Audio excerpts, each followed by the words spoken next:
Russ Chandler Stadium here in Atlanta, the new home of the Southwestern Athletic Conference baseball tournament here in beautiful downtown Atlanta, the ATL. Glad you can join us for wall-to-wall coverage of the 2023 SWAC baseball tournament here on the SWAC Digital Network. We started with 8. We'll be crowning a champion when it's all said and done here in a few days. Our first matchup features the number 2 seed in the West, the Texas Southern Tigers, against the number 3 seed in the East, the Florida A&M Rattlers. Glad you can join us here on the SDN. On the field, Charles Bishop. I'm Charles Edmond with the Hall of Famer, former Southern SWAC baseball coach, Roger Cador. Coach Cador, it is a pleasure, it is an honor to be a part of SWAC tournament baseball. Once again, we started with 8. We'll be crowning a champion here in a few days as Alabama State will try to defend their tournament championship. We'll see them later. But here in the first morning contest, Texas Southern and Florida A&M. As excited as I am to be here, to be a part of this SWAC tournament, it's more exciting to be in this booth with Charles Edmond. Oh, my How goodness. about that? Here we go, right off the bat.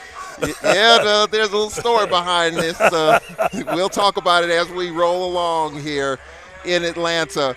But let's talk about this matchup, Coach. You've got a veteran coach in Mike Robertson, who's turned around 2 SWAC programs.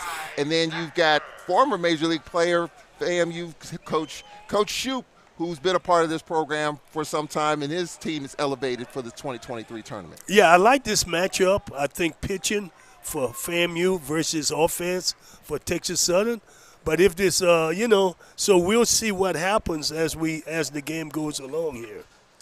But I like De Leon for Texas Southern. If he's able to get ahead, he can spin the ball. And our first pitch is high ball 1. We're underway in this morning matchup. Glad you can join us here on the SWAC Digital Network. Right off the bat, Florida A&M and Texas Southern. Texas Southern, of course, the home team.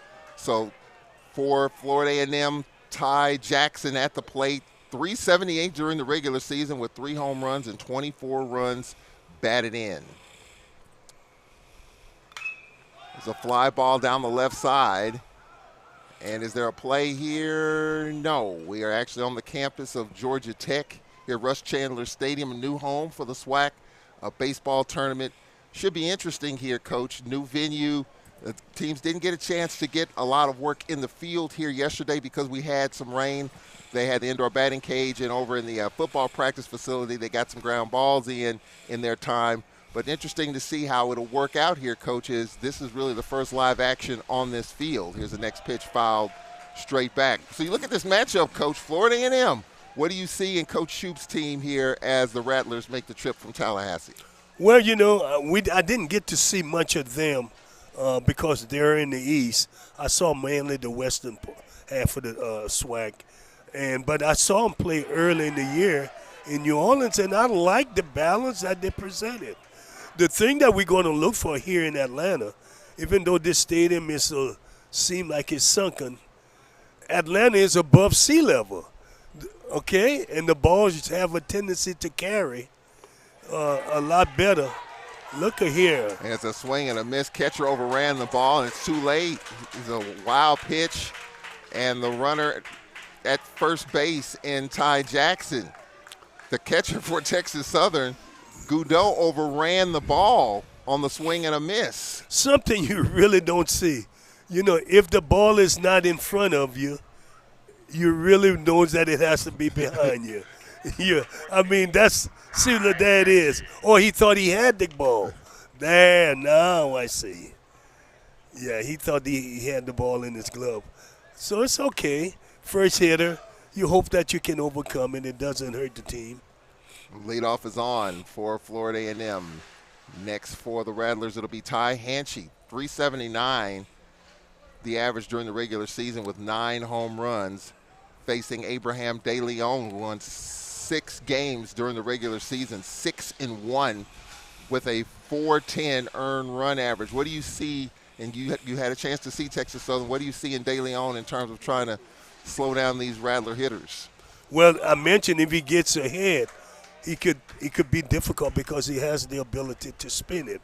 But Hatchie, I saw him last year in the tournament, and I liked him because now he hit 9 home runs. I don't always look at the 379 average and all of that. I look for two things. I look for hits, RBIs. RBIs is what win the game, not necessarily hits. But and then he have 9 home run and hitting in the second hole, which means to tell me he's very productive there. And so those are the kind of things, Charles. If teams are going to be successful, they're going to have to capitalize on opportunity that presents itself. Well, there's an opportunity there on the overran ball behind the plate. So if your coach Shoup with the leadoff on, and Jackson just stole 6 bases during the season, it looks like Hanchey swinging away, no sacrifice. Runner goes and comes back, pitches a strike called on the corner. Well, it was 3-0. I didn't think he was swinging away early in the game. You want to try and see if we can get the pitcher to throw another strike. Yeah.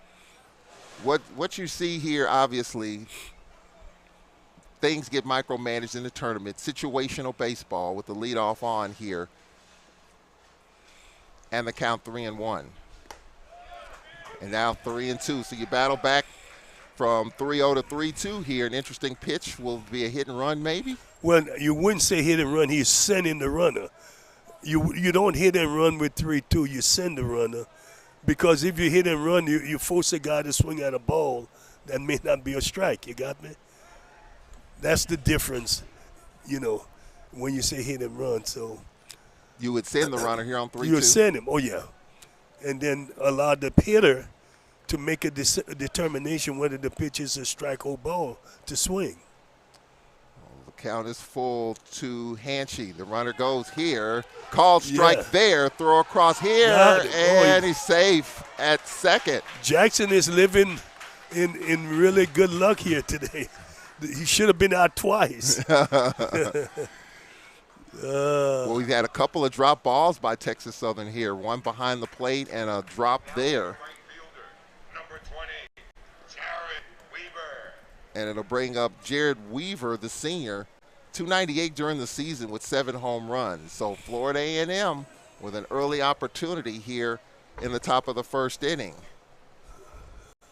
There was a wild pitch, runner to second, and an opportunity. And now here's another wild pitch and a runner to third. Now we'll see. This is where now in tournament play, Charles, a little different than regular season because every run really counts here. And now, do you have them to allow them to score a run maybe without the benefit of a hit? We'll see. Yeah, that's what we call you manufacture a run without a benefit of a hit.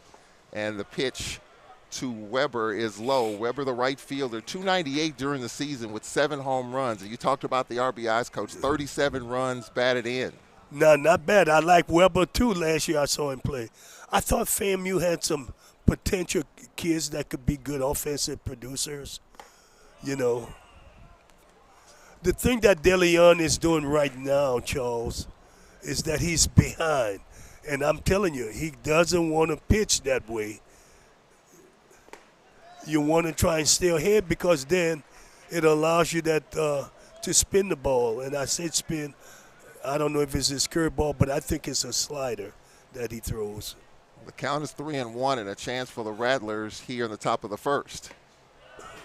And a walk, first and third for FAMU. So an early opportunity here, Roger Cador, for the Rattlers, first and third with 1 out. Yeah, big opportunity. So it'll bring up the junior, Sebastian Greco. It's 299 during the season. He's their big bat, Roger Cador, with 12 home runs and their RBI leader with 54. As they say, the Ducks are on the pond here, first and third. On the pond for the right guy at the plate. And he really looks like he could hit. An opportunity for the Rattlers, strike called. First of 4 games. We're going to check in with Charles Bishop here. Something new we're doing here from the SWAC Digital Network for the 2023 baseball tournament. Live from the dugout, we'll hear from both coaches during the course of the midway part of the game, get their thoughts on what they're seeing so far. And so far for Mike Robb, his team's in a little bit of a pickle here. First and third, couple of wild pitches have set this up, and the Rattlers with an opportunity with first and third here, but De Leon ahead in the count. Yeah, well, this should be his strength.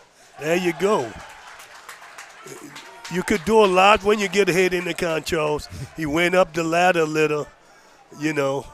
I'm sure the hitter was looking for him to spin it in the dirt, but he climbed the ladder. So Jamichael Bastardo, 376. They've got some lofty averages on this team with 8 home runs and 41 runs batted in. So it was first and third, 1 out. Now first and third, 2 out for the number 5 hitter. Pitches low. With the cleanup coming up, who just struck out Roger Cador, with an opportunity to maybe send the runner here, or would that have taken the bat away from your cleanup? Well, you had a left-hand hitter hitting, and you had the first baseman holding, so you want to try and keep the runner there so you create the gap, in the space. So I think it was a good thing not to send the kid. The other thing we looked at, Charles, we seen the average of the first 4 kids or 5 kids. They finished third on that side.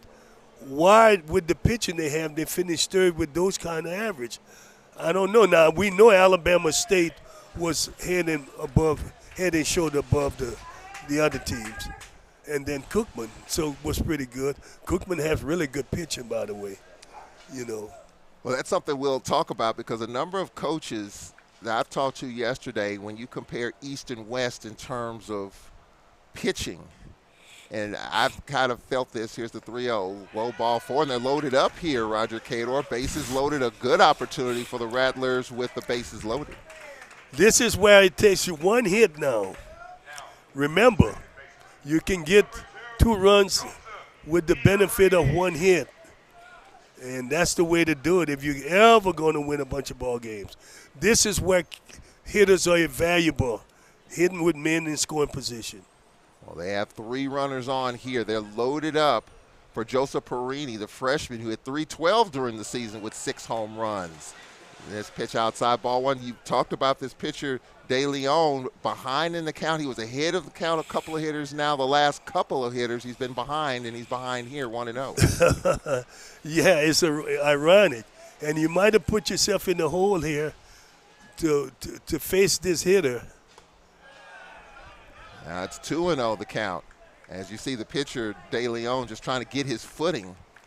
Isn't it amazing, though, ironic, Charles, how an innocent play, the leadoff hitter, you don't make that play, and then look what it have created for the team and the pitcher, And there have been 2 wild pitches that have kind of set this up as well. So the bases are loaded for the Rattlers here. And time called here. There's going to be a meeting on the mound. And how much in a tournament setting, 10 a.m. Eastern time, first pitch, nerves, didn't get a chance to work on the field yesterday. How much of that has played into what you're seeing here in the top of the first inning? Well, 9 a.m., Charles. Let's get it, not 10 a.m. 9 a.m., yeah. That almost got somebody in trouble earlier today, Including me. Oh, really? Yeah. Oh, my goodness. Yeah. But with the early start time, didn't work on the field. How much does that, you think, the nerves here, how much do you factor? I mean, you've been a part of these tournaments, the nerves in this first game. How much does that play a factor? I think the nerve more than not being able to – he's a pitcher. He wouldn't have practiced on the field anyway. It's just the nerve of being in this situation. He's never been there before. And, so he just got a little help from the umpire. So let's see if he's able to take advantage of it. Kevin Bradley, the home plate umpire. Bases loaded here in the top of the first inning. A chance for the Rattlers. Here is the 2-1. 2-2. Well, a good pitcher can battle through 1-0, 2-0, and now it's 2-2. And De Leon 1 pitch away from getting out of this tricky first inning with the bases loaded. Ooh! Just missed on the check swing. See, changed speed relatively well there. count is full. It's been a wild pitch, 2 walks in this inning, 2 strikeouts. They're all going. Here's the 3-2. Popped up. Medium depth in left. Inning over. Well, the Rattlers, 2 walks, a wild pitch, and 3 stranded. A heck of an opportunity for FAMU. In the top of the first, we'll take a break here. The Tigers of Texas Southern coming up in the bottom of the first inning as they will face Hunter Viets. We'll get to it after this timeout here on the SWAC Digital Network.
Let there be no doubt. You are ready for whatever comes next. You've got bars to raise, expectations to exceed, status quos to rise above. And you've come to the right place. Because it all starts right here. Which is precisely why we are so proud to support HBCU programs.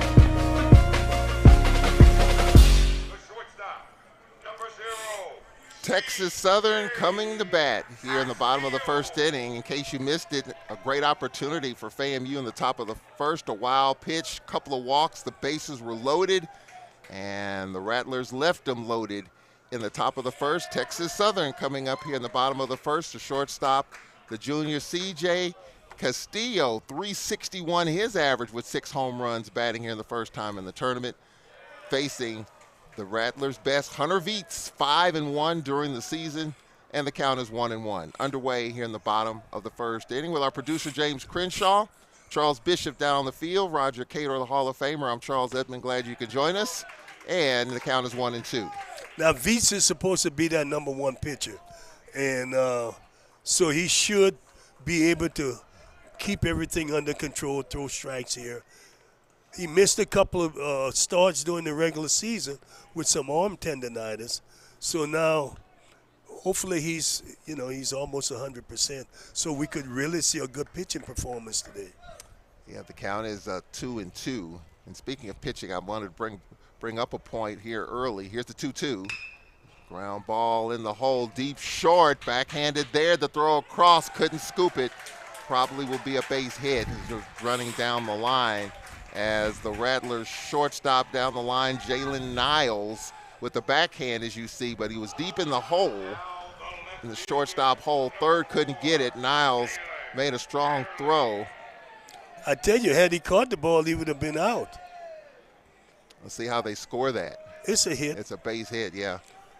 That was a good play, though, in the hole. We saw a lot of that during the end of the regular season. Shortstop's making good plays in the hole, so the leadoff is on, and it'll bring up Dalen Adderley, the junior, over 400, 423 his average, ranked nationally in terms of hitting. As you see the lineup, Adderley hitting second. This pitch is low and outside. Adderley, 423, Roger Cater. You got a chance to see a bit of him with 6 home runs and 42 runs batted in. What do you see from Adderley here with the leadoff on? Well, we have people here watching Adderley today. You know, we're going to pick 50 kids from the 17 Division I HBCUs to play in the All-Star game in July in Seattle. Adderley is up there ranked pretty good, and there's a gentleman right there looking at him, and several other people will be observing him this week to see how he's staying up. I like him because he's got a short swing, and he's a pretty good athlete. The key is whether he's an outfielder or infielder. That's what we're trying to determine. And we know for his team, the coach may have to play him in the outfield some. Yeah. And that's basically what coaches do to help make their team stronger. They may have to play a kid out of position every now and then. And I want to use one of the greatest players, Ricky Weeks. We used him in center field his first year. Here's the next pitch. Check swing low with a fastball. They're going to check it first. The first base umpire, Patrick Graham, says he did not go around. You look at this Texas Southern team. When you look at Mike Robb's team, some years they were one of the top teams in the country in stolen bases. Others at the plate, there's a swing and a miss there. And down goes Adderley, 1 out. That was not a good adjustment on Adderley. With 2 strikes, you're trying to make contact. He pulled off the ball, and the pitch was away. So you got him trying. We used to preach to our kids. With 2 strikes, try to make contact. Now, here's the guy we all want to see here, Oliva. He looked like he's a big chunk papa like you. Yeah. He had a big 3-run home run in the last game against the Alcorn Braves to help win that game. And he's a guy, and I got a chance to watch him this weekend. I was trying to pitch away from him, but then when you get one to hit, he can lose it for you. And you look at Olivo's numbers, 13 home runs, 66 runs batted in, lofty numbers from the lefty. That's what I look at. Home runs and the RBIs. It ain't just a high average. A lot of people hit with nobody on base. I always talk about Joe Carter. Joe Carter batted .219, but he drove in 131 runs. So he was making his count. And then didn't he have the big home run in the World Series? Touch him out, Joe. You'll never hit a bigger one. Yeah, against Mitch Williams. Yeah, Philadelphia Phillies. I remember that. Yeah, and he was smiling all the way. I almost fell off the couch because I didn't see that one coming. And Olivo didn't see that one coming, and now he is in a situation, a 2-1 count. I'm sure FAMU's aware of what he can do at the plate, how you pitch around him. How do you challenge him? He's not going to challenge. He's going to spin it. And he spun this one fouling out of play. See, he wants to get the ball down on Oliva right here. And he didn't do quite that. So let's see what the catcher does right here. Veach struck out 56 during the year, and the count is 2-2 to their big bat. There you go. That's why you want it. He want to pitch down. He can't do a lot unless you get it over the plate down, knee high. Where he's trying to get him out at is below the knee. They tried to stay away from him. What I saw over the weekend, they tried to bust him inside. Let's see what Veets has in store here. Here's a 2-2. There's a drive. That ball is well hit, deep center, and one step from the warning track. Caught in center by Ty Jackson. I like Oliva with his power. He shows you here. He just missed it. That ball was well hit with very little wind, 390 to dead center, and one step from the wall. That was well hit. Yeah. It'll bring up Gabe Vasquez, who had during the season 277 with 9 home runs. We talk about Mike Robertson's different teams. One year they were amongst the nation's leaders in stolen bases. For me, Coach, I think this is probably one of their better teams in terms of what they got, the pop in the bat, in terms of the homers, the power, how they spray it around. Yeah, I think so too, and I'm surprised by now he haven't sent the run at first base. But again, that's the philosophy shift to base stealing to hit for power. This pitch is low and inside. The count is 1-2. We start with 8. The defending tournament champs, Bama State, winning the Eastern Division. You've got Grambling winning the West. There were a number of teams that were hot towards the end of the year. And a big swing and a miss here, and the side is retired. So leadoff single, runner stranded for Texas Southern. So both teams have stranded runners here in the first. We'll take a timeout. Bottom of the lineup, 7, 8, and 9 coming up for FAMU. Game 1. Glad you can join us on this early morning. Top 2 coming up after this on the SWAC Digital Network.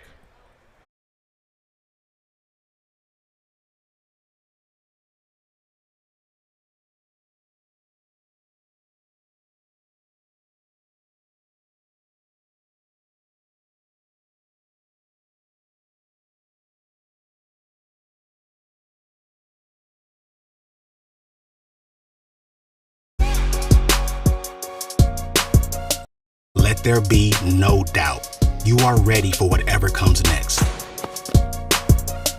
You've got bars to raise, expectations to exceed, status quos to rise above. And you've come to the right place. Because it all starts right here. Which is precisely why we are so proud to support HBCU programs.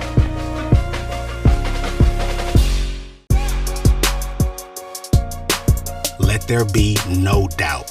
You are ready for whatever comes next.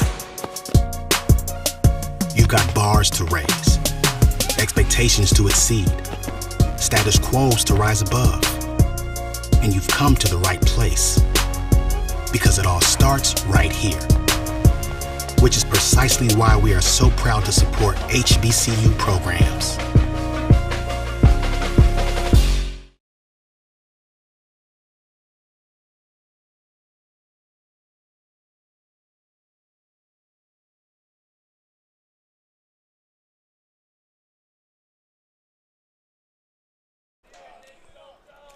We welcome you back to Atlanta.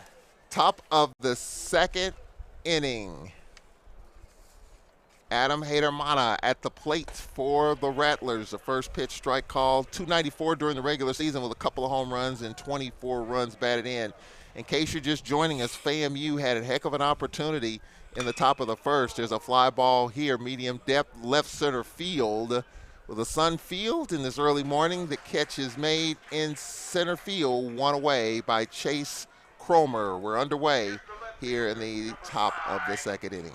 The coach in me, Charles, comes out because now I'm looking at the flag. The thing I was watching earlier, flag when Oliva hit the ball, it was dead. Now it's got a little movement, so I was always watching to see environmentally if anything changes. Well, right here, Brown was hit by a pitch. So our first HBP hit by the pitch. You're scoring at home. So second inning in a row, we've got the Rattlers with a runner on here. As you can see, Brown like caught just above the elbow, grazed him. So the Rattlers have a runner on. Brown with just no stolen bases in one attempt. So the bottom of the lineup for FAMU.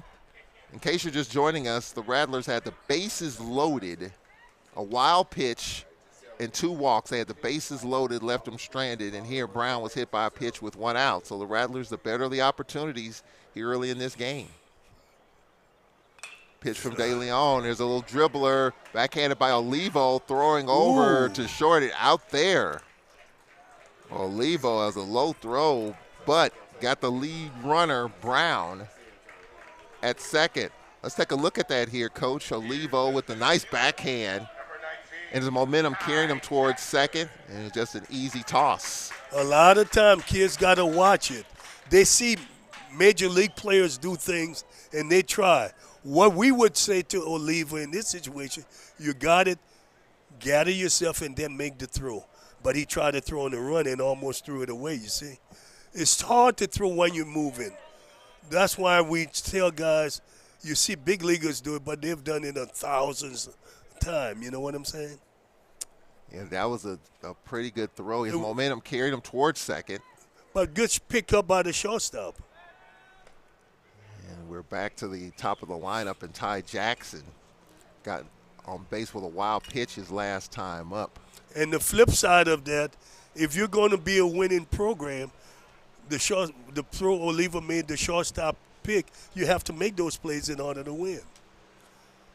Yeah, I thought it was pretty obvious his momentum carried him towards second. It would have been hard for him to get that and then He couldn't have done that, yeah. He couldn't have got him at first. So the play was right there in front of him. Yeah. So runner at first, top of the lineup in Jackson. Got on base via a wild pitch. Catcher lost it and would have had a strikeout if he could have made the throw. And the count is 3-0. And this pitcher for Texas Southern, De Leon, has had his struggles. He's hit one, he's walked a couple. Yeah, he's thrown a lot of pitches. And a couple of wild pitches as well. Fortunate. Yeah. 10th batter he has faced here. The count is 3-0 in the top of the second inning. This pitch strike called. Full slate of games here. Charles Edmond. We'll hear from Charles Bishop coming up midway through. We'll get his thoughts on what he's seeing so far. And we'll get some interviews. Something different we're doing here and just trying to get managers' perspectives midway through the game as you make the adjustments, the feel-out process early in this game. So we'll be hearing from Charles Bishop throughout the tournament. 3-1 the count.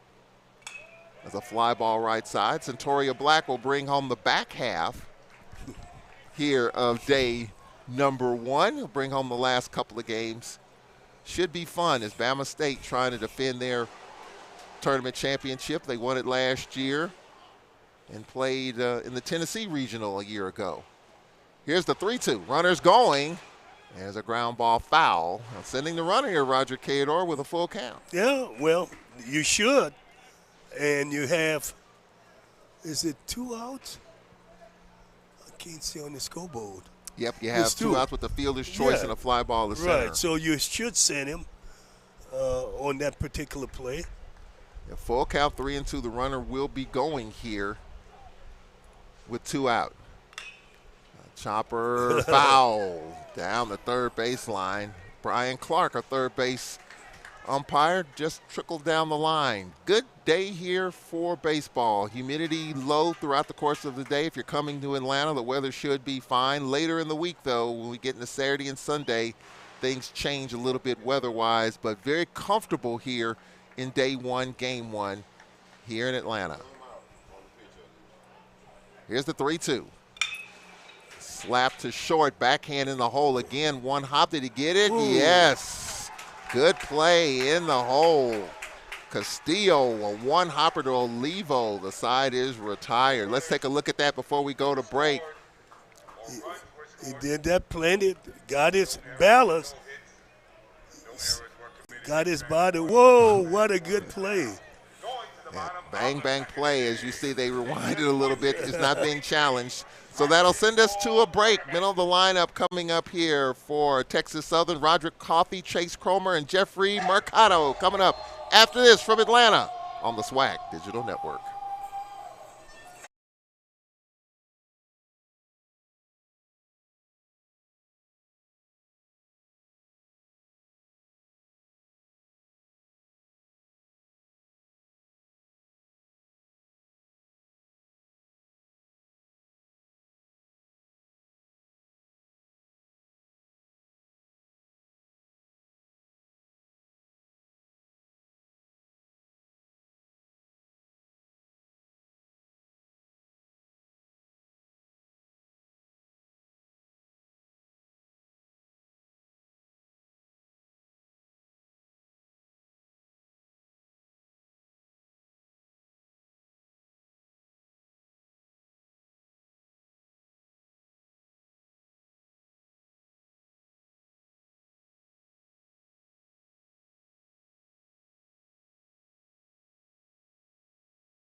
We welcome you back to Atlanta, bottom of the second inning. Roderick Coffey will lead it off for the Texas Southern Tigers. Coffey is another young man that is garnishing a lot of attention to be a member of that all-star team. Coffey 295 with 8 home runs and 32 runs batted in. He's got a good athletic body, Charles. Lean, and you know what I'm saying?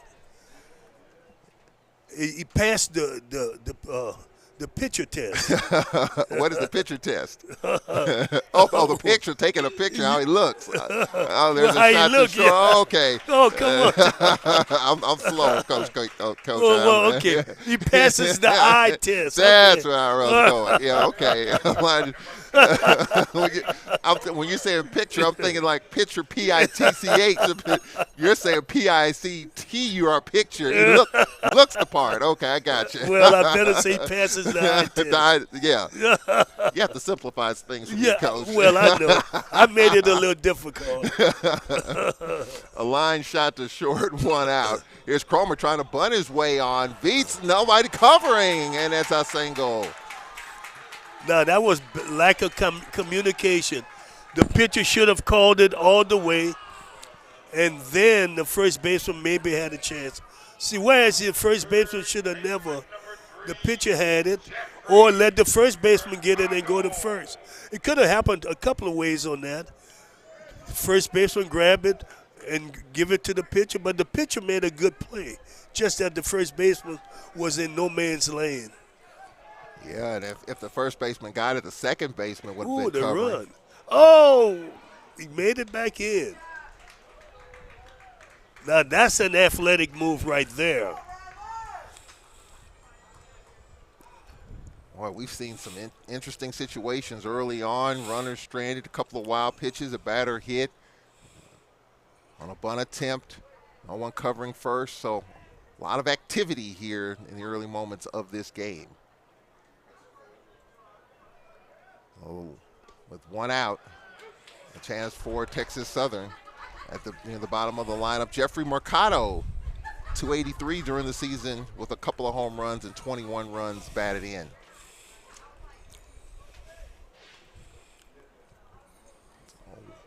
One on and 1 out here in the bottom of the second. Here's a ground ball. Foul. Ooh, just fouled down the third base line. Brian Clark, the third base ump, had to skip out of the way. Of course, for Texas Southern, coached by Mike Robertson, has led 2 conference programs, Prairie View and Texas Southern, to championships. I was talking with him the other day, and I was just thinking, Coach, and you know him well, and he knows you well, is a shot foul. The word program builder came to mind the other day, and I mentioned it to him, and he said, hey, I am a program builder at Prairie View, winning at Texas Southern. He says that's what he's about. That's what he does. Takes a program from wherever it is and builds it up, and that's what he's done at Texas Southern. There's a ground ball foul. Yeah, he's done a good job at it too. Prairie View was definitely dead when he went over there, and in a couple of years, 3 years, he was extremely competitive. And he and my teams, it was during the Ricky Weeks era. So, good pitch. Oh, third strike on the inside corner. Good pitch. As Mercado caught looking. Beats number 2 in the league in earned run average, 3.13. So he can keep it down, and at time the second strikeout for Viets. Yeah, Viets is a good pitcher. He's big and strong. He's got a pitcher's body. So the key is how long can he last? I'll bring up the catcher, Michael Goudreau. He hit 395 during the season with 76 at-bats and a home run, trying to bunt his way on and pokes it foul. Just hit the rail down the line. Goudreau sounds like a Louisiana name. I bet if we did a little genealogy check, she got some family from Louisiana. Where else would you have a name Goudreau other than Louisiana? Interesting, Coach. Interesting perspective. Well, I see. Copper Cove? Is Copper Cove, Texas? Copperas Cove, Texas, correct. He's trying to bunt his way on and squared here. You know, we talked about it, Coach, as far as pitching and hitting. And a number of coaches mentioned to me, and we're going to kind of come back to it because it's a theme. With the runner going here, pitches high and the throw and the tag, and he's out. So Cromer caught stealing. The side is retired. We're going to come back to this East-West pitcher-heavy division, hitter-heavy. We'll get to that as we roll along. So a single, a runner caught stealing, and nobody left. We played a couple here. Scoreless, 2, 3, and 4 coming up after this timeout for FAMU here on the SWAC Digital Network.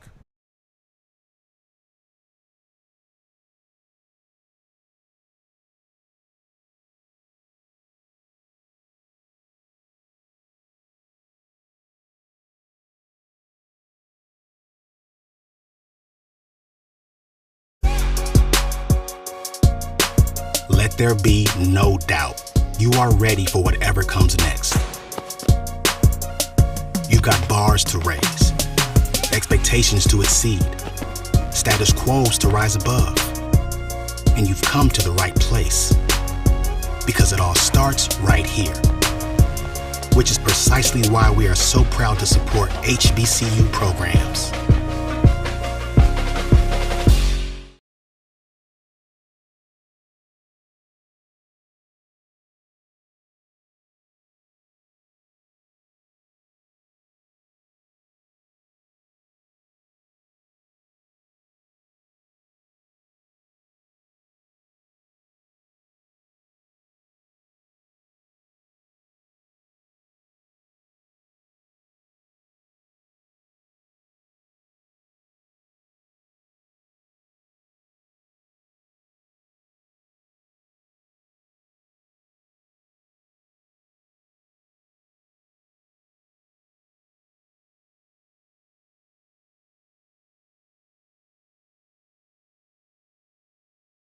Welcome back to Atlanta. The number 2 hitter, Ty Hanchey, leading it off. Here's the first pitch, high ball 1. Glad you can join us. Charles Edmond, Charles Bishop down on the field. We'll hear from him midway through. A lot to talk about in the early stages of this game. The Hall of Famer Roger Cador, who was a part of 14 SWAC championships as a head coach of Southern University.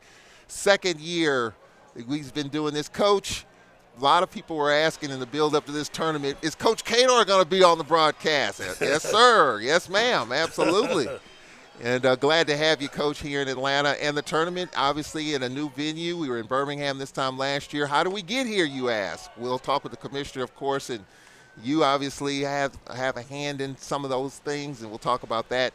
But so far, Coach, chances for both teams here as FAMU comes up in the top of the third. Yeah, Hatchie. Oh, good contact right here. And the ground ball is short. It played perfectly as the throw across from Castillo, 1 away. And Charles, the game is so much cleaner when pitchers throw strikes. It forces the hitters to swing the bat, and invariably the game moves along quite well. Yeah, pretty good flow here. And Ty Hanchey, all first-team conference performer. And Jared Weber, who walked his last time up. This pitcher for Texas Southern's worked around some things. They had a tough first inning. Wild pitch, put a runner on, walked 2, had the bases loaded. He's hit 1, but he's worked around it. And the count is 0-1 to Weber here in the third inning. Pitch misses outside, 1-1. I noticed the wind is picked up more and more, but it's coming in rather than out, which is good for the pitchers. That's why you should look, and that'll force you to throw more strikes. 1-2 the count. Up and in, 2-2. You look at the Florida A&M, Ty Hanchey, all conference. And for Texas Southern, of course, Dalen Adderley, player and hitter of the year. He'll be coming up perhaps 4th in this next inning. Here's a foul straight back. It's amazing Adderley could be hitter of the year and not Oliva. I thought Oliva would have been a better choice. But it's interesting how coaches vote. Yeah, Olivo made all first team along with Adderley for Texas Southern. And here's a shot to second. The throw across, close, safe at first. Good hustle. And the second baseman just took too much time to get rid of the ball, put the pressure on Olivo at first base. See, and you got to give Hatchie some credit. He ran out of there. Look at here, took too much time. See that, too much time, and he's safe. Bang, bang play. That's good hustle down the line. Yeah. So Florida A&M with the runner at first. Both teams have had opportunities in the first third of this game. One on, one out, Weber, an infield single. And Charles, invariably, that's kind of a play could be a spark to something for FAMU right here. A chance for Rico to move the runner along or keep the inning going. He slices this one down the left side in foul territory. Is there a play? No. Third base coach for Florida A&M, Brett Richardson, former head baseball coach at Alcorn. FAMU grad. Yeah, you worked with him for several years. He is a funny guy, and I must say, a really, really good coach, really good dude, as they say. Funny.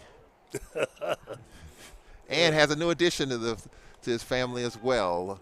So congratulations to him. Well, that's always good when you have a family member come into the world. So a chance here for FAMU against a really good pitcher here, Roger Cador. You have one on, one out. And a foul off to the left side. I've been trying to make this point here for the last couple of innings. All right, so a number of coaches have talked about the Eastern Division being pitcher heavy. A lot of arms, quality ERA across the East. In the West, it's more bat heavy. A lot of runs scored. Here's the next pitch, just missed off the outer half. What are your thoughts on that? You follow more on the West, and I obviously follow a lot of the Western Division teams, and I do know on the Western side is a lot more runs scored. Alabama State won it last year. A number of pitchers they had, a number of pitchers they didn't use that much. Here's a swing and a miss. And down goes Rico. What are your thoughts on the East? Do you agree with the theory of the East being more arm heavy and the West that you follow a lot more bats? Yes, I agree with it because that's what the stats shows. And it shows that, pitching is in the East, offense is in the West. Or you could look at it another way, that the pitching is not that good in the West. And the hitters are not that good in the East. But we like to look at it from the other, That's a jam shot. And here's a little shallow flare, and it's going to be caught. That's a nice catch in shortstop. Castillo fading away, looking up in the sun, made a nice catch, and the side is retired. So we go to the bottom of the third inning. Texas Southern will have the bottom of the lineup coming up, 8-9-1. We'll take a break. As you see this play here, it's short. Tough play, good play as the wind is starting to swirl a little bit here. We'll take a timeout. We'll be right back. The 2023 SWAC Baseball Tournament here in Atlanta on the SWAC Digital Network.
Michael Goudreau, the catcher at the plate. He was at the plate when Cromer was caught stealing in the last inning, and he takes a pitch for a strike. We're underway here in the bottom of the third inning.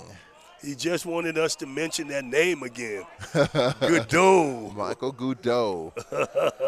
Pitches outside. It's a South Louisiana name.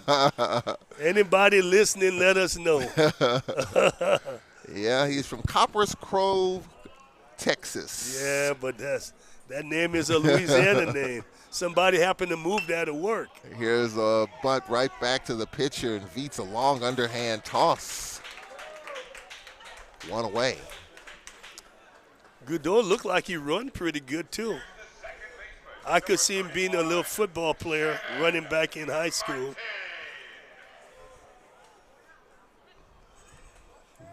One out. And it'll bring up the freshman Shannon Martin, first at bat in this postseason. From New Orleans. Big Easy. Big Easy. Martin 319 during the year with 2 home runs and 15 runs batted in. Jamie Shoup, first full-time head coach for Florida A&M. 21 years an assistant coach at Florida State. Long time. He worked with the great Mike Martin over there. He did. Legendary coach. Count is 1-1 with 1 out. Pitch is low and inside. He was an 8th round selection in the 1982 MLB draft. Okay. 2-1 the count. Check swing, pitches low. Talked with him the last few years, and very, very laid back and just keeps it loose. And time is called. We got him an equipment issue here, apparently with Rattlers.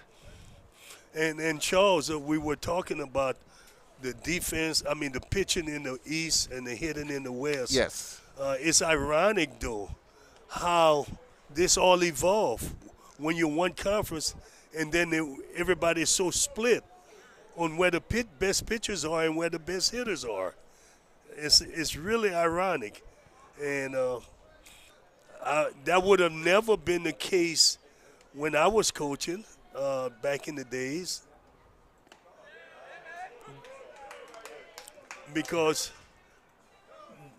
Jackson, Alcone, Alabama State. There's a line shot to third on that 3-2. Hit hard, but right at the third baseman, Hader Mota. Right place, right time. Hit it right to him. Hit it on the button. Hit it on the nose. On the screws, as they used to say. Hit it on the screw. And, back to the teams I named, all had really good offense back then when they were split, you know what I'm saying? When I was coaching. And it was us, Grambling, and Texas Southern had the offense.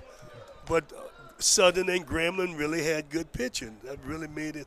So it's interesting how things have really evolved. Steele, a swing and a miss. Yeah, Alabama State, and, of course, Coach Vasquez, former assistant under Merville Melendez, who left the program to go down to Florida. He always believed in a lot of arms. Here's a throw across. Side is retired. So a quick start to this one. And that's 4 in a row set down as Castillo grounds out. And we are a third of the way through. We're going to hear from Charles Bishop coming up as he'll give us his thoughts. Low-scoring game so far, scoreless. And when we come back, Perini will lead it off for FAMU in the top of the 4th inning. We'll get to it after this from Atlanta on the SWAC Digital Network.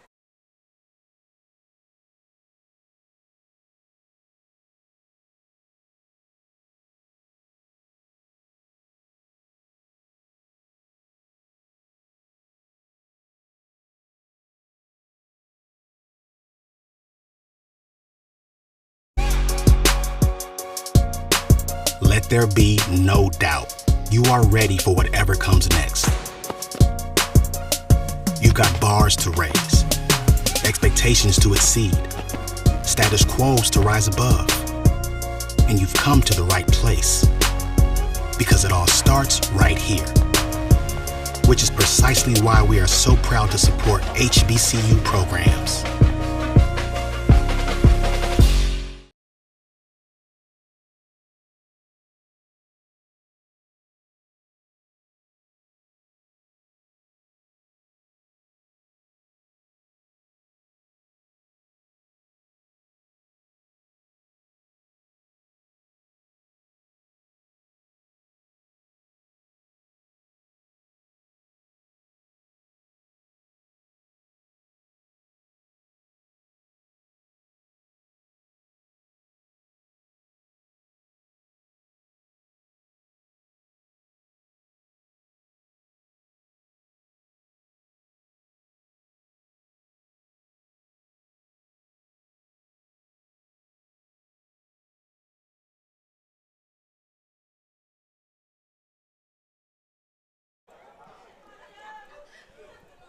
We go to the top of the 4th inning.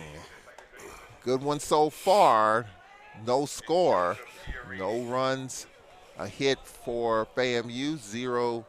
0-2 for Texas Southern. Swing and a miss here, and the count is 1-1. Joseph Perini, the left fielder for Texas Southern.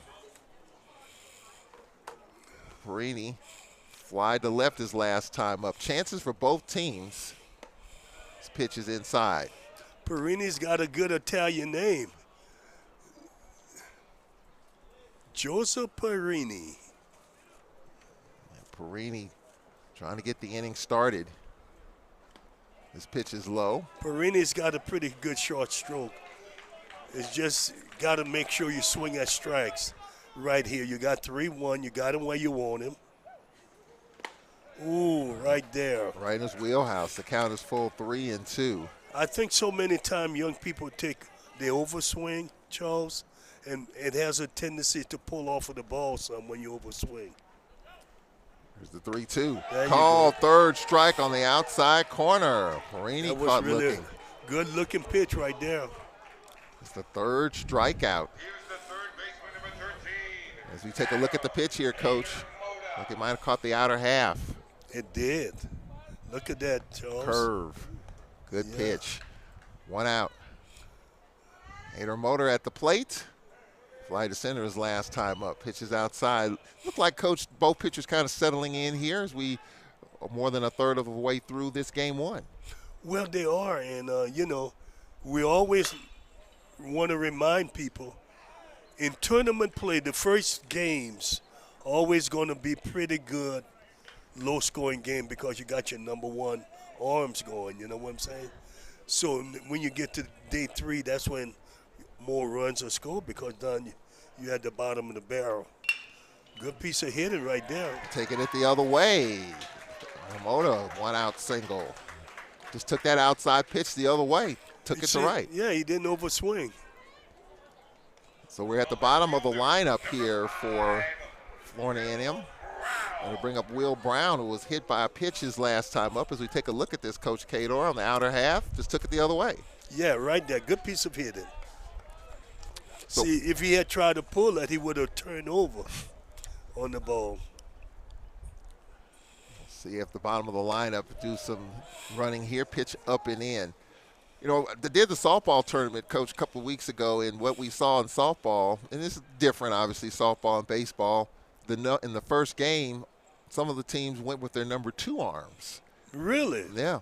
But in baseball, is it just the assumption number 1, game 1? It's like a conference series. You go with your number 1 in game 1. Is that the theory? Or if you have deep pitching like some teams have, you can roll the dice and go with maybe your number 2. Well, I'm not going to say 1. deep pitching, offense, because you can make up in case they give up. Uh-huh. So if you got deep pitching, you can start your number 1. You got me? But if you don't have it and that offense is your better ticket, you might can get away with starting at number 2. So it's more about the offense because you got to score runs. Yes. Baseball is the one game. Defense can't score you any run.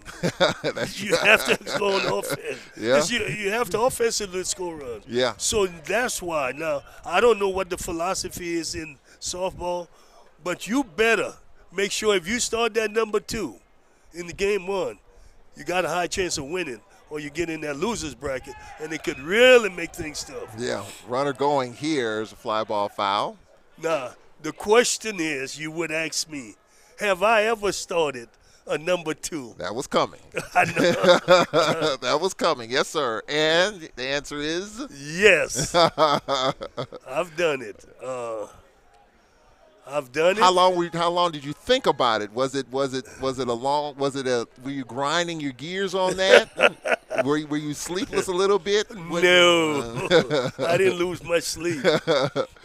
Here's the pitch, a ground ball foul. But yeah, I mean, and I'm going to tell you when we did it. It had to be 90, in 96, 97. We were playing at Delgado in New Orleans when it was only 4 teams going to the tournament. And we did it then, And I think, boy, I hate to even go there and say it. If it was Jackson, let's say it was Alcone. I'm going to say Alcone. We started a number 2, but he could have been a number 1. On most teams, he would have. Yeah. Jason Anderson, we started him, and he gives me a complete game. We win. Then I start my number 1 against Jackson. He gives me a complete game, and we won. And then I started my number 3, and he gives me a complete game, and we won the tournament. Yeah, so. I know this is a hard question, and you have to think about it a little bit. What's the least amount of arms you've had to use? This is probably a crazy question, but the least amount of arms that you've used in a tournament? Now, you just 3. said 3. That is. What you just talked about. You went through 3 arms the whole tournament, 3 complete games. 3 complete games. Wasn't going to touch that bullpen. I'm saying, ain't going there. We're not going there. So you obviously had the offense to be able to do that. Well, we were good teams back then. I mean, this is why we won so much. We were good. Here's the 3-2. It's popped up. Left side, left fielder stumbled, had to come charging in and makes the catch. Well, he stumbled right there out of the gates, but the good speed got him there. As Adderley charging in, as you can see here. Oh, yeah, you see how he stumbled, but he stayed with it, found the baseball, and made the nice catch. And the good thing is to run on the ball of your feet. I used to spend a lot of time with my outfielders telling them how you run after a fly ball. You want to be on the ball of your feet. And then to show them why, you have them to run on the ball of their feet, and then you made them run on the heel, and everything is bouncing. But that's the only way you can get kids to buy into things. You have to demonstrate the reason why ABC happens. You got me? Yeah. And there's an art to it, obviously. It is.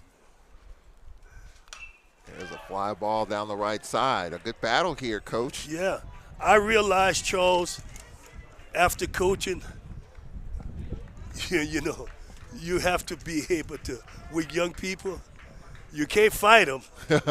you got to join them and try to get things done. You got me? As the pitch misses outside. One of the things that I do notice about a lot of coaches in this conference, watching just practice over here at the Georgia Tech indoor facility, just the technique of fielding ground balls and situational stuff. I mean, very, very technical. Omar Johnson, Coach Shute, Mike Robb especially, very technical. How technical were you in terms of just the little nuances, before the game, around the batting cage? How deep were you into that before the game? Here's a ground ball. It's fouled down the left side. Charles, I love playing. Used to pay attention to every small detail as possible, because I know that if it happens in the game, the kids are more prepared to handle it. And I had a word saying, preparation meets opportunity. Preparation meets opportunity. If you're prepared, when the opportunity comes, you're prepared for it. You got me? And we really preach that. There's an opportunity here. Pitch is inside, and the count is full, 3-2. So Adomata with the single, and the bottom of the order for FAMU. Top of the lineup coming up here. It's 2 out. And you should say to the hitter, you live for this situation. Here's the 3-2. There you go. He lived for it. And it's a base hit left center. Adomata the third. So here comes FAMU with an opportunity. Runners on at first and third. Fighting off some good pitches, Coach. You live for that opportunity. You see, once you make guys understand and they hear it enough, then it becomes second nature to them. And he took a good swing, balanced swing, didn't try to do too much. So Ty Jackson, the leadoff, got on via a wild pitch, stole a base, and a wild pitch got him to third. He was stranded, and he grounded to short. So here comes FAMU with an opportunity with 2 out, runners on at first and third. This is a big opportunity. Oh, he hit it. Hit.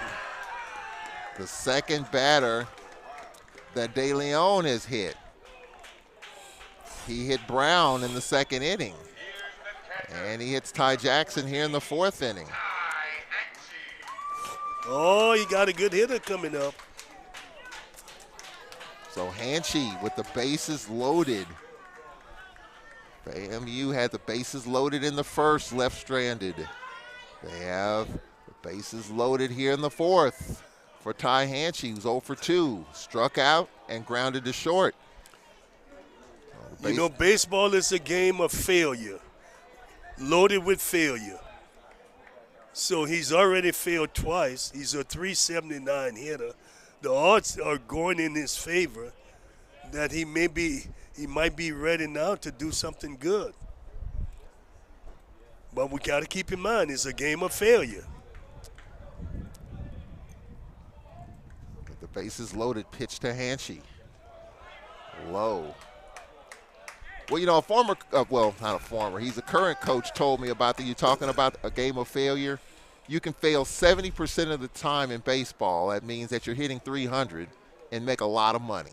You'll be a Hall of Famer. You'll be a Hall of Famer. Failing 70% of the time at the plate. Yeah. Good way to look at it. Here's a high fly ball in the deep right. Just got under it. And the side is retired. Well, FAMU has left 7 so far in this game. They leave the bases loaded. 2 hits, 3 left. We go to the bottom of the fourth inning. Scoreless. Adderley, Olivo, Vasquez. We'll hear from Charles Bishop coming up here in the 5th inning. Bottom 4 coming up after this on the SWAC Digital Network.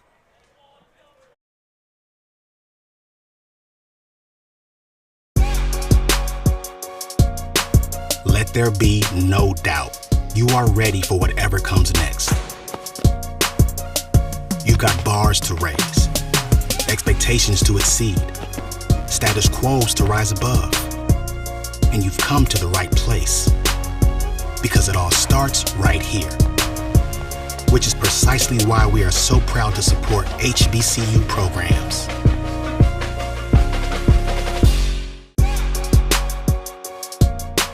Let there be no doubt.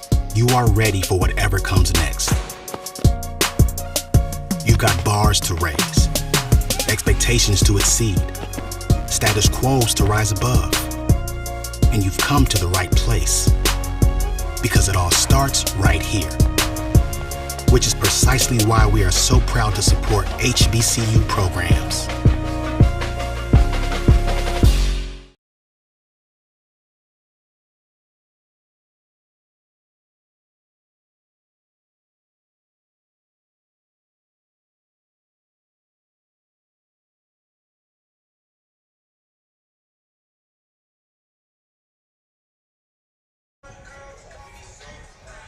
Back here live in Atlanta. Glad you can join us here on the SWAC Digital Network on the campus of Georgia Tech. And of course, this is the home of the MEAC SWAC Challenge, the Celebration Bowl in football. So before you know it, we'll be kicking it off here in this beautiful city. There's a lot going on in this city. Absolutely. Absolutely. As a person that lives in Mississippi, not used to a whole bunch of traffic, I've seen more traffic in the last 36 hours than I've had in the last 6 months. Here's a shot to first. Good play, 1 out. Off the end of the bat, Roger Cador. Yeah, he was trying to hit that one back to Nassau, Bahamas. He took it the other way. Yeah. That's a good play. We've seen some good plays at short. 1 away. And Olivo at the plate. Olivo just missed it, and there was no wind at the time. The wind right now swirling a little bit more in his second time at the plate, and Olivo just pokes this one to second. Another good play.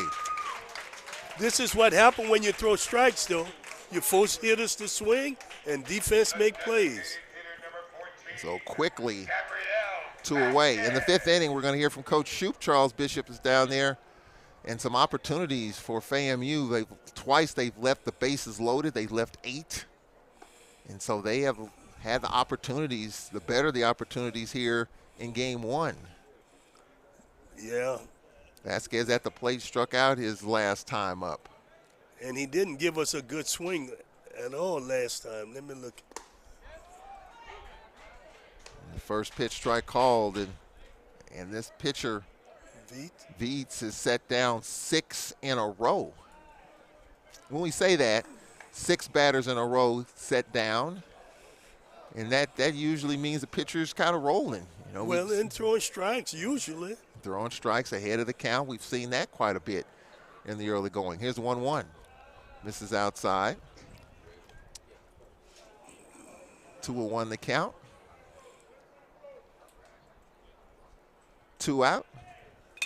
This is a slap foul. Of course, this time last year we were in Birmingham, and there was a possibility the tournament returning back to New Orleans. But here we are in Atlanta. The city of Atlanta wanted SWAC baseball to be here, and here we are. Here's the pitch called, third strike. That's 7 in a row set down by De Leon. We'll take a break right here. Charles Bishop will have Coach Shoup, the head coach of Florida A&M, coming up after this timeout. We'll take a break here on the SWAC Digital Network.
Top of the 5th inning, scoreless game here. Charles Edmond, Roger Cador, the Hall of Famer. Let's go down on the field for the first time here in this 2023 SWAC Baseball Tournament. Charles Bishop talking with FAMU head coach Jamie Shoup.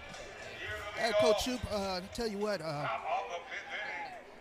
8 men, good old-fashioned pitchers do. 8 men left on base thus far. What's it going to take to kind of scratch through? Yeah, we're getting his pitch count up, and we just haven't been able to come through with guys in scoring. But had bases loaded twice and weren't able to scratch on. That's just a sign of a good pitcher. I mean, he's a all SWAC performer for a reason. So is Veeks, and that's where we're at 0-0 right now. 2 good pitchers. First time looking at Texas Southern this year. What's your impression of? Oh, they're good. We knew that coming in. We knew that they're coming in. They're going to be they're a good baseball team. So. Not about it. There you have it. Coach Jamie Shoup for A&M Rattlers. Thank you, man. Appreciate it. All right, Charles Bishop, thank you very much. And Coach Shoup understands you're facing a good pitcher. You don't get many opportunities, and the Rattlers have had the better of it so far. That's right. Well, normally that's what you get in game one. Your 2 best pitchers, because coaches are trying to stay out of the losers bracket. It's no use having your number 1 if you go in that losers bracket. That means you got to find another pitcher somewhere. And for this pitcher, De Leon, that's a 4th strikeout. And Grieco has struck out 2 of the 4 times, and a swing and a miss here. Most coaches go, Charles, win 3 days in a row, and you're in the championship play. That's really what this is, a simple goal. You got me? Yeah. I tell you, speaking of challenges, these brackets, I think, really get the respect. We'll hear from Mike Robb coming up as well, talking about his team's pitch strike call. When you're in this 9 a.m., 3 p.m. bracket, and the winner of this game will play at 3 o'clock, the loser will come back at 9. There's a chance that one of these teams might be playing 3 straight 9 a.m. games when you're in this 9-3 bracket as compared to the noon 6 bracket. I've always felt, Coach Kador, that 9-3 bracket is the toughest because if you lose this game, you got to come back tomorrow at 9. You win, you come back the next day at 9. Do you ever look at the bracket times, the 9-3, noon 6, and you ever thought about which one's tougher, which one you want to stay out of? Not really. I just said, guys, if you want to win the tournament, you got to win the games. I really didn't pay much. I didn't know. I didn't know. I didn't give much attention to brackets. Never looked at them. 5 strikeouts. I tell you what, we're looking at this pitcher here, and he is doing a nice job. He has 5 strikeouts back to back. He has struck out the first 2. I just asked my coaching staff, they would do it if we win, who we play. That's really what I needed to know. Like, who's next? Who is next? Yeah, because you got to win, no matter who or what time, But it comes from preparing your kids to be prepared for whatever situation. Tournament is different than season. You got me? Yeah. Uh-oh, here's a long fly ball, and this ball is going to go. It's a home run. And Florida A&M is on the board. Jelmichael Bastardo touches them all, and the Rattlers lead 1-0. Bastardo hit 8 home runs during the season, and there was no doubt about that one. The left fielder Adderley, as you can see here on the replay, all he could do is look, take a couple of steps, and the pitcher knew he had made a mistake, as you see here. Yes, he got a good swing on it. God, he looked like another guy named Tony. Tony had that kind of swing. Here's the pitch. High. So a home run. The Rattlers have the lead here in this 5th inning. 1-0 FAMU.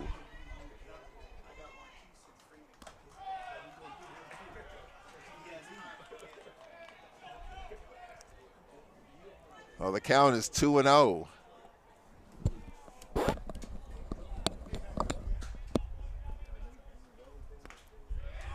Strike call, 2-1. Well, this pitcher, De Leon, had back-to-back strikeouts in this inning to Weber and Rico, and now a home run here. And there's a shot here to center field, and this ball's going to be caught in center. Good running catch in center field by Cromer, and the side is retired. But the big swing, our first run of this tournament, a home run by Steeler. You look at this homer. You look at the home run here, and FAMU with a 1-0 lead on a big blast, taking it the other way. We'll take a timeout here. We'll be right back as FAMU with the lead. Bastardo touches them all. No doubter as Adderley looks up. Rattlers with the lead, 1-0. Texas Southern will have Coffee, Cromer, and Mercado coming up in the bottom of the 5th after this timeout on the SWAC Digital Network.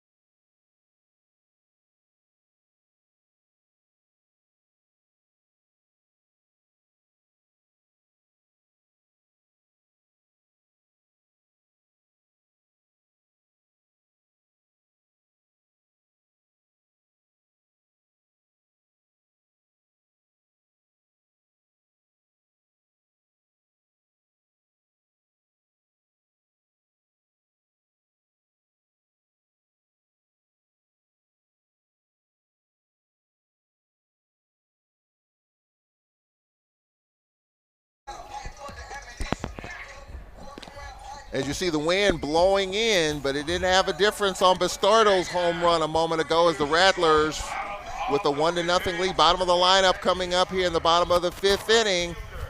Mid-game interviews. Charles Bishop is with Texas Southern head baseball coach Mike Robertson. Charles.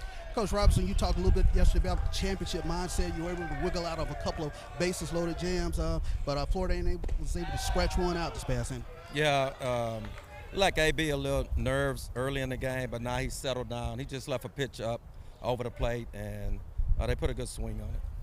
What has been your impressions first time watching Florida A&M? A good ball club. You know, everything with them is about their Friday night Buffalo, just like us. You know, we got two competitive pitchers going at it, and both guys have settled in. I just think we need to be more physical at the plate. You mentioned the last 3 innings are championship innings. Yeah, absolutely. A lot of our ball games, we know, it's going to come down to 7th, 8th, 9th inning where you just have to execute. Sure thing. Good luck, Coach. All right, Charles Bishop, appreciate that. And the Tigers down 1-0. They have been a team that has battled, and now they're behind here. And at the plate is Coffey, who flied to short his last time up. 1 run ought to not beat you, and I think Mike Robinson is probably thinking the same thing. You know, you're going to take more than 1 run to beat us. But again, here's that theory you talk about: East pitching, West hitting. Yeah. it comes back to that. Yeah. That's what it comes down to. Here's a swing and a miss, and down goes Coffey, and that is back-to-back strikeouts and 8 straight set down by this pitcher, Hunter Veets. That's not a good swing, though. You got 2 strikes. You got to put the ball in play. You know, you have to put it in play.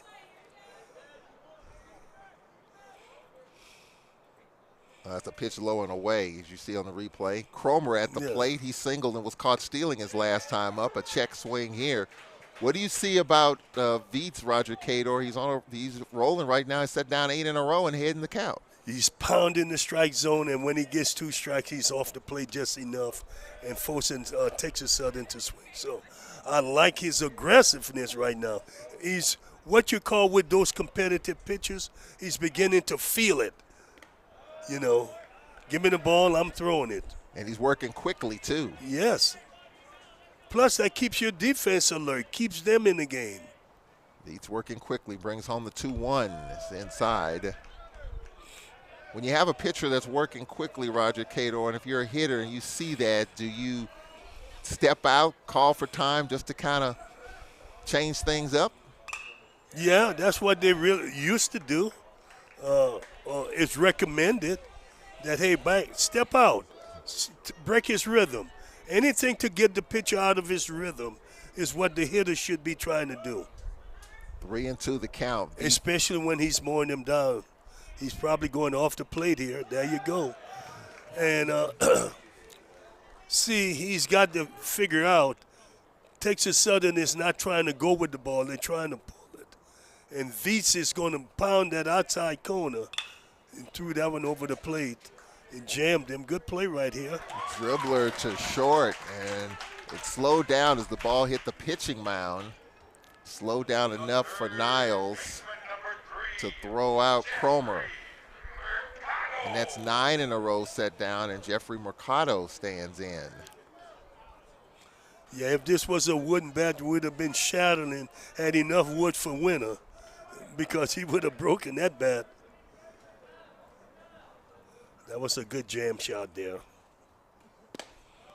Fastball high, and this pitcher right now has not allowed a base runner since the 2nd inning. Okay, that was a decent swing, but still too much pulling off, Charles. They need to attack the ball, go straight through the middle of the field. See, look how he's falling off. Yeah. And it's playing into Veets' hand because now he's going to throw it outside. He knows that he's already bailing out. There, he's going to throw it outside. There you go. What else used to do? You know what I'm saying? Yeah, that pitch misses outside. The count is 2-2. He's going back outside right here. Count is even to Mercado. Here's the pitch. Okay. Line shots There to you second. go. Side is retired. Well, they're hitting it right at some of these Rattler defenders as Perini hauls it in, and that is 10 in a row set down by Hunter Veets. We'll take a break here. 6th inning coming up as the Rattlers have the bottom of the lineup. Hader as well as Brown and Niles coming up 1-0 Rattlers here on the SWAC Digital Network.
Welcome back to Atlanta. The first pitch to Hader Mota got by him, ball 1. We're underway here in this top of the 6th inning. The story right now, the home run by Bistardo, and for Florida A&M, this pitcher Viets has set down 10 in a row. That's the storyline. And for Texas Southern, obviously, they've stranded 8 runners. A lot of runners. And Coach Schutz mentioned that they were trying to get DeLeon pitch count up. Well, they've done that right now. The pitch count is up there pretty good. So we're going to see about fatigue. You know, the one of the great legendary coaches, Vinny Lombardi, said fatigue will make coward out of men. So let's see what happens. Vince Lombardi? Vince. I said Vince? Vince Lombardi, the legendary Packer coach. I'm glad I didn't get to play for him. 1-0 FAMU, and the leadoff is on. Not a good sign here, you know. And what I'm trying to figure out right here, Charles, who is taking the best quality swings? At this point, FAMU is trying to take good quality swings. And right now we're seeing the bullpen busy for Texas Southern. And I think what Coach Shoup talked about, the pitch count being up, obviously Mike Robb feels the same way, and that's why he's getting his bullpen busy. Active bullpen for Texas Southern down the left field line. And remember, teams don't like to go to their bullpen normally. Yeah, in this first game, I mean, you would love to have your starter go all the way, but if there's a point with high pitch count, if the pitcher is kind of all over the map, here's a pitch and he was hit. No, it's foul tip. Yep, a foul tip. At what point do you decide, and I think Coach Shoup's going to get a clarification, did it hit the bat or did it hit the player? Hit the bat. Yeah, it appears it hit the bat. Count is 0-1. That one hit him. See, I can't really understand why would he want to pitch that guy inside. You got 2 strikes. You work hard to get 2 strikes. It's 2 on. Jalen Niles at the plate. This is the bottom of the lineup. Yeah. And you look at the last 3 batters in the lineup for FAMU, they've been on base 6 times. The last 3 batters in the lineup. So the number 7 hitter, Hader Mata's been on base twice, a single and a walk. Brown has been hit twice. Isles hitting a fielder's choice in singles. So the last 3 in the lineup for FAMU have been on base. 2 on. Sack situation. Pitch misses. But I was going to ask Coach, at what point, okay, so pitch count, you're in the dugout. You got your number 1. Pitch count is up. They've had runners on base. At what point, even though it's a 1-0 game, are you looking at the 1-0 or are you looking at the high pitch count? I'm looking at how he's struggling right now more than anything. You got me? Well, here's a throw back to short. The 1-0 is what it is. Now they're going to look and see, was it a... No, it wasn't a bark. All right. That was no bark. And I think De Leon is wondering, was there even a discussion? Yeah, it shouldn't have never been a discussion. And here comes Mike Robb coming out. And he's going to have a word. The only play where that could have probably been a bark is if the first baseman is behind the guy first and he does that. Other than that, he's good. It's no bark. I think Coach Shoup is trying to argue for a balk. He can argue all he wants. It's not going to fly. And Mike Robb obviously is not happy about something behind the plate. So both coaches out. But nonetheless, first and second. Yeah, still Count exists. 2-0. Still exists. 2-0 the count here. The thing is, we know he's trying to bunt. Let him bunt. He might pop it up. And he lays it down out in front of the pitching mound. The throw is there, and the sack is good. Moving Hader Mata to third, Brown to second. That was a really good bunt. He killed it just right. And, that's one of the things we know.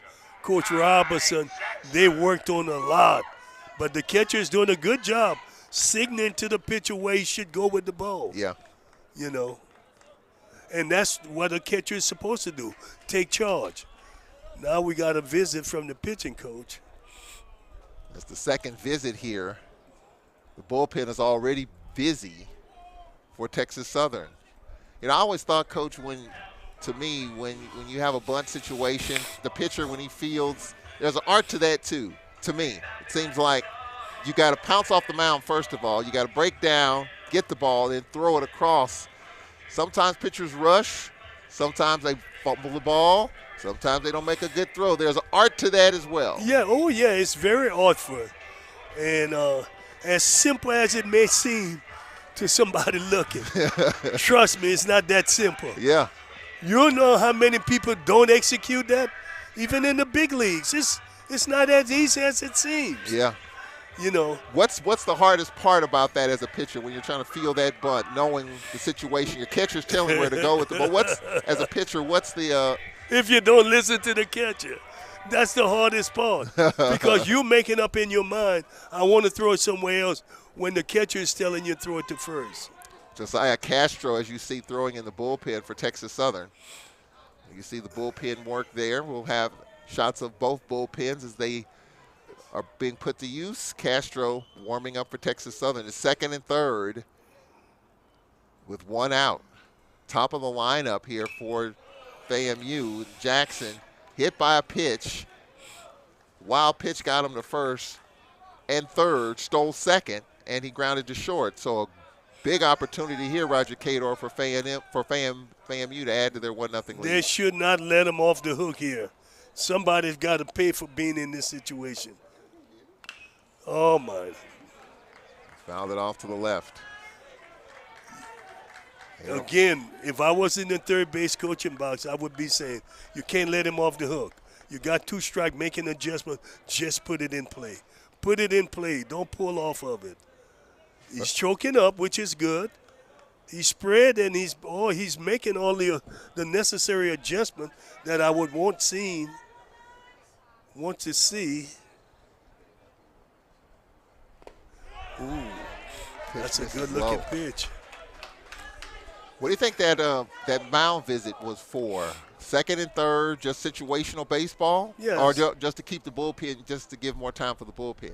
Yeah, he wasn't going to ask him if he's taking his girlfriend out to dinner tonight. So he was there ain't a whole lot you can talk about other than, try to make good pitches like this. Oh, call third strike on the inside corner, and Jackson did not like that call from home plate umpire Kevin Bradley. But why would you take that pitch? You got to foul it off. It's too close to take. Too close to take. Oh, yeah.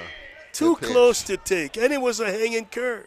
Something you want to hit up, Boy, Hanchy, you're up again. You can't let him off the hook this time. Well, Hanchy's 0 for 3. He struck out, grounded to short, and fly to right. That's 5 strikeouts now for Abraham De Leon. Coming in 6-1 with a 4.10 earned run average. It was second and third, 1 out. Now second and third, 2 out. 1-0 FAMU. Oh, reach. Pulled it to second. Inning over. Wow. Boy, they've left a lot of runners on base. They have. They left 2 on right there. So Texas Southern hanging in there. De Leon hanging in there. Tigers hanging in there. And they'll have the bottom of the lineup coming up as well. Goudreau, Martin, top of the lineup. Castillo, 1-0. FAMU, bottom of the 6th, coming up from Atlanta after this on the SWAC Digital Network.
Michael Goudreau at the plate. 8, 9, and 1 in the lineup. Michael Goudreau, Shannon Martin, and C.J. Castillo. And here's a 2-hopper to short. The bare hand, the throw, close and out at first. Oh, what a good play. Bang, bang play at first. The shortstop, Niles makes it 11 straight set down by Viets. That's a heck of a play with the bare hand. A little dribbler again. You got to execute that perfectly. Any bobble, any delay, any hesitation, he beats that. Yeah, that was a really good play. 1 out. Martin fly to third his last time up. 11 straight set down by Viets. Right down the middle. Our Charles Bishop is reporting that Texas Southern's bullpen is ready if needed. A little bit of a break here with Texas Southern batting. But definitely FAMU has had the better of the opportunities. They have stranded 10 runners so far in this game. Bases loaded twice, 2 in the last inning. A swing and a miss here. Yeah, the swings are a little too big right here, Charles. You need to get base runners. That's how you're going to generate something. Miles on 3 hops, comes across, solid throw, 2 away. Well, when you throw strikes, it's so much easier for the defense. That's 12 in a row.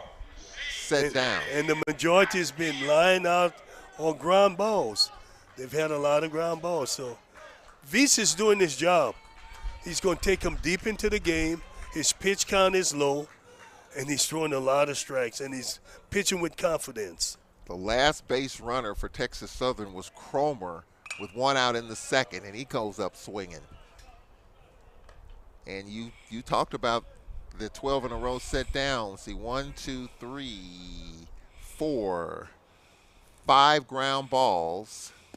There have been 4 strikeouts in that as well. Go. Yeah. The count is 1-1.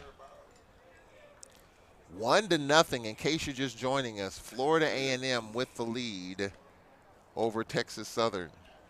Hey, that's the second catch him. Is Veets throwing that hard? We can't get. He's popping the mitt, the lace. Yeah, we had the catcher get another glove. Count is 1-1. Veets is on a roll right now. Top of the lineup. Pitch up and in. The wind has shifted a little. It's blowing from left to right now. So we need to keep an eye on it as the day goes along. You know, again, the coach in me came out. I'm looking. I need to know if the environment I'm in have changed. And the one thing that can change is the wind. You got me? Well, the wind is now blowing a little bit in from left to right as the pitch misses. Castillo didn't like that last strike call.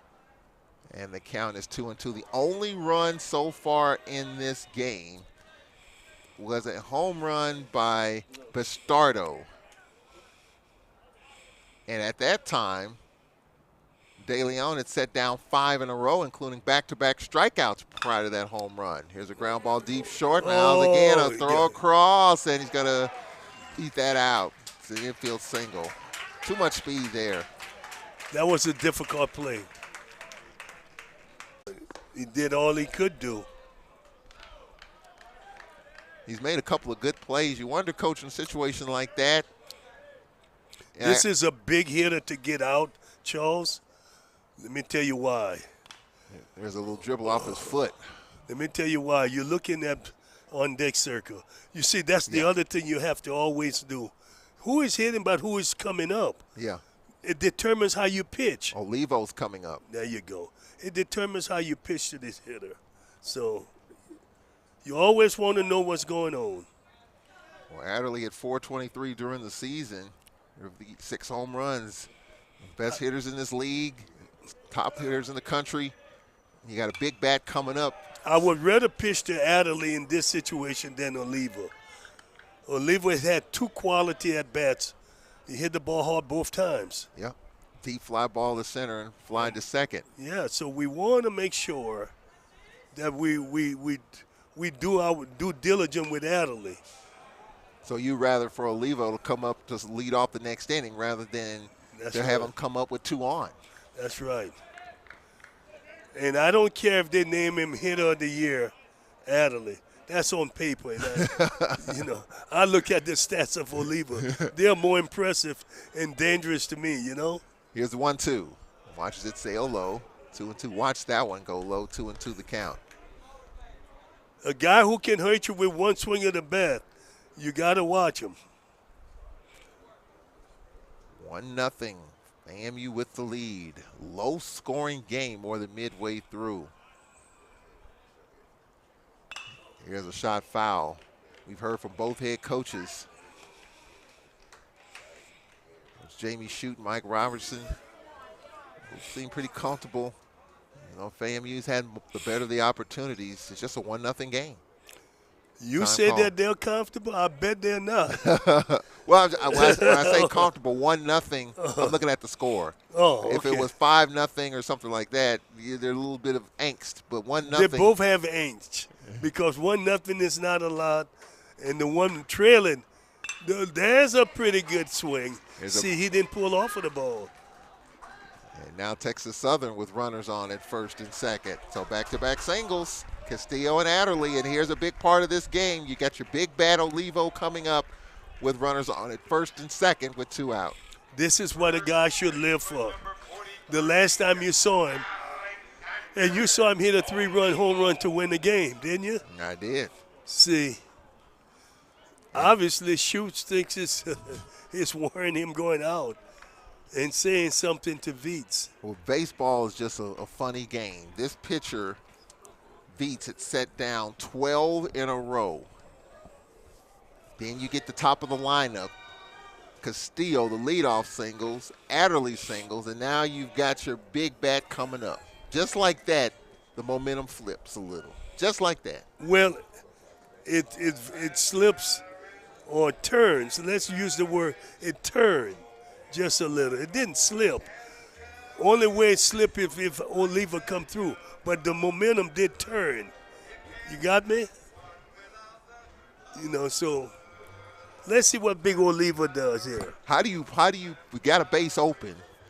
How do you pitch to him? Are you content with not grooving it to him? Are you content with if you work around him and put him on? Are you good with that? Yeah, because I feel we can get the next hitter better.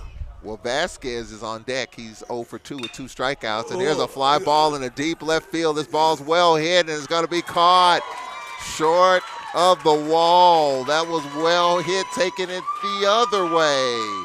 Opposite field, and Will Brown hauls it in, and the side is retired. Olivo just missed maybe a second home run. That ball's well hit, wind blowing in just a little.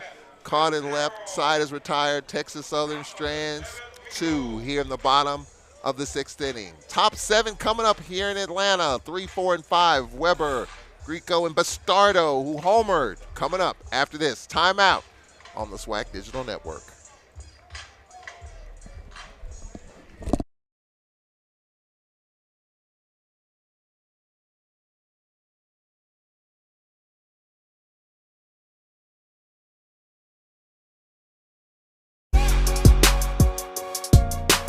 Let there be no doubt. You are ready for whatever comes next.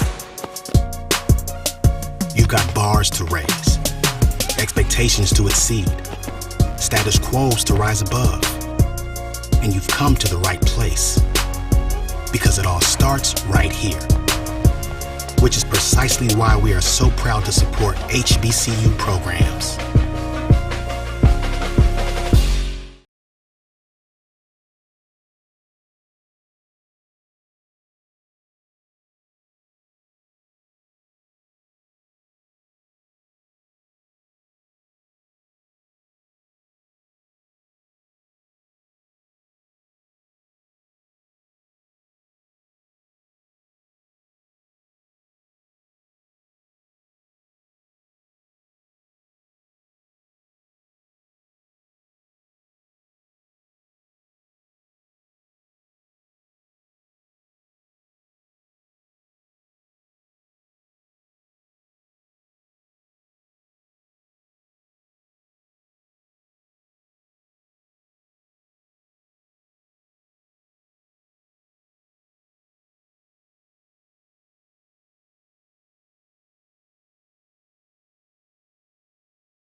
Welcome back. We are live here in Atlanta, where just moments ago, Texas Southern made a pitching change. De Leon came out,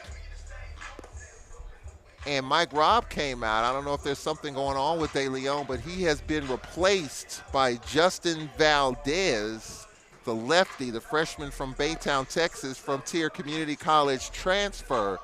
We'll check in with Charles Bishop here, who's on the field to try to get an update on what happened to De Leon in a 1-0 game, Roger Cador. I mean, it's very much a game. Both starters very much a part of this. And we've had 2 hard hit ball by Oliva that you and I thought might be, have a chance to fall in, but was caught, one in center field, one in left field, left 2 runners on both times. So I tell you, this thing is going to go down to the last inning if it stays that way with this with Valdez. All right, Charles Bishop, what do you have for us? What was the issue there with De Leon? Yeah, I talked to Coach Mike Robb, and he said nothing was wrong with De Leon. He just decided to make a decision right there to go with Valdez. De Leon, he's good as far as a pitcher, no injury or anything. Okay, so there's no issues there. Just wanted to make a change. Interesting that, right before you start, he came out. Maybe it was a decision, Coach, that Mike Robb contemplated all along, and just maybe at this point, with the pitch count being up, obviously now is the time to make the change as you get to the back third of the game. Yeah, I'm thinking that's probably what happened. But why would you let him go out there? And that was the thing. Maybe he wanted to let him go, but reality set in and said, I better get him out of there. All right, so our first pitching change here in this tournament. And we'll see with the lefty Valdez, a freshman in this critical situation, trying to keep FAMU right where they are. Not a great situation for a freshman, but maybe he's a seasoned freshman. Well, Jared Weber, who's been based twice, infield single, walked and struck out, stands in for FAMU. Just a 1-0 game here in the 7th. First pitch from Valdez, up and in. Justin Valdez, during the regular season, 1-0 with a 4.50 earned run average, 7 appearances, 12 innings during the season. Replacing De Leon, who went 6, a bunt. He fields, whirls, throws, close, saves. Too much time. I'm surprised that a Mike Robertson, a pitcher, would take that much. See, look at here, too much time. Too much time. Ooh. Does not challenge. You get a couple of challenges per game, and Mike Robb chooses not to challenge that. Rico stands in for Texas Southern. He's 0 for 3, has struck out 3 times.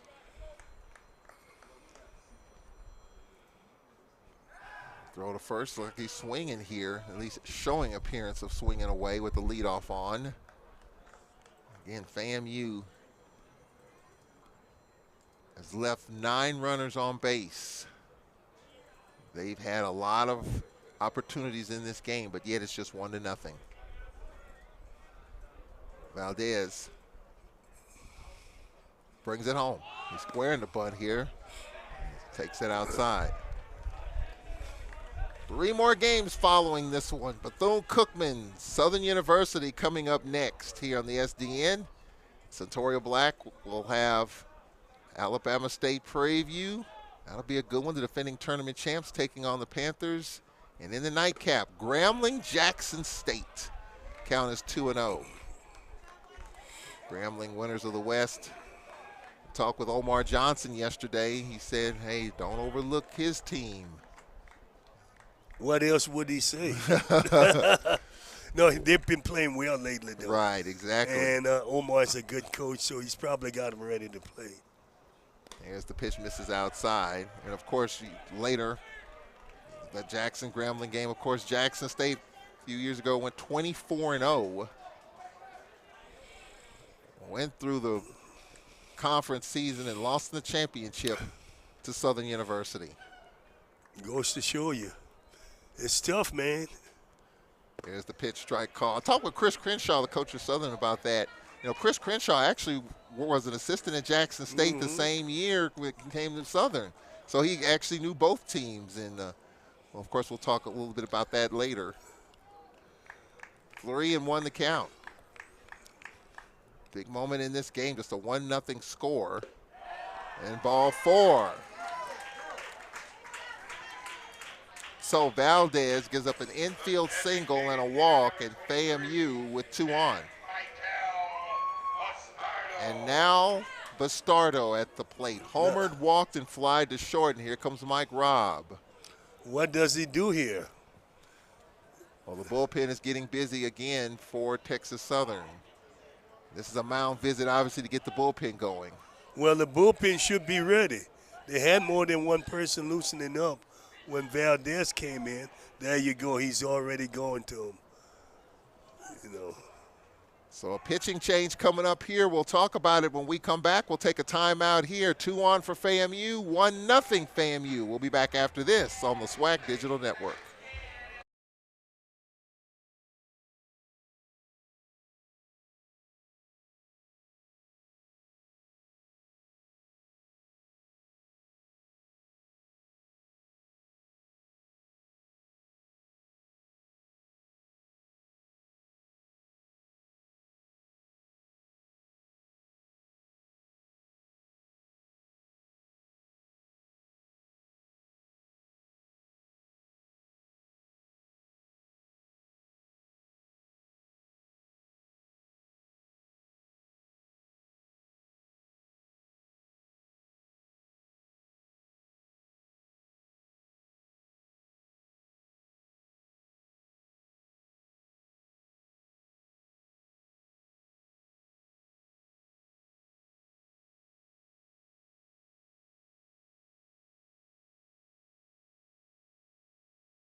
As you see, number 17, Josiah Castro, the third pitcher for Texas Southern. Rolls back towards second. Castro, 1-2 during the season, 4.58 earned run average in 17 appearances, 35 and a third innings pitched with 39 strikeouts. Fastball, good curveball, and slider, Roger Cador, that's his forte. Yeah, we had a win what came up a minute ago. Bastardo is back up. Hit the shot the last time up. Yeah, Bastardo homered, fly to short, and walked. Key moment in this game, just 1-0. Like Rob brought in a freshman for the second pitcher, faced 2 batters. Valdez gave up an infield single and a walk, and now Castro facing Bastardo. I think this could be an inning that tells the story. Count is 2-0. You know, And the wind blowing left to right. It looks like blowing in a little bit here. it's really been a little tricky.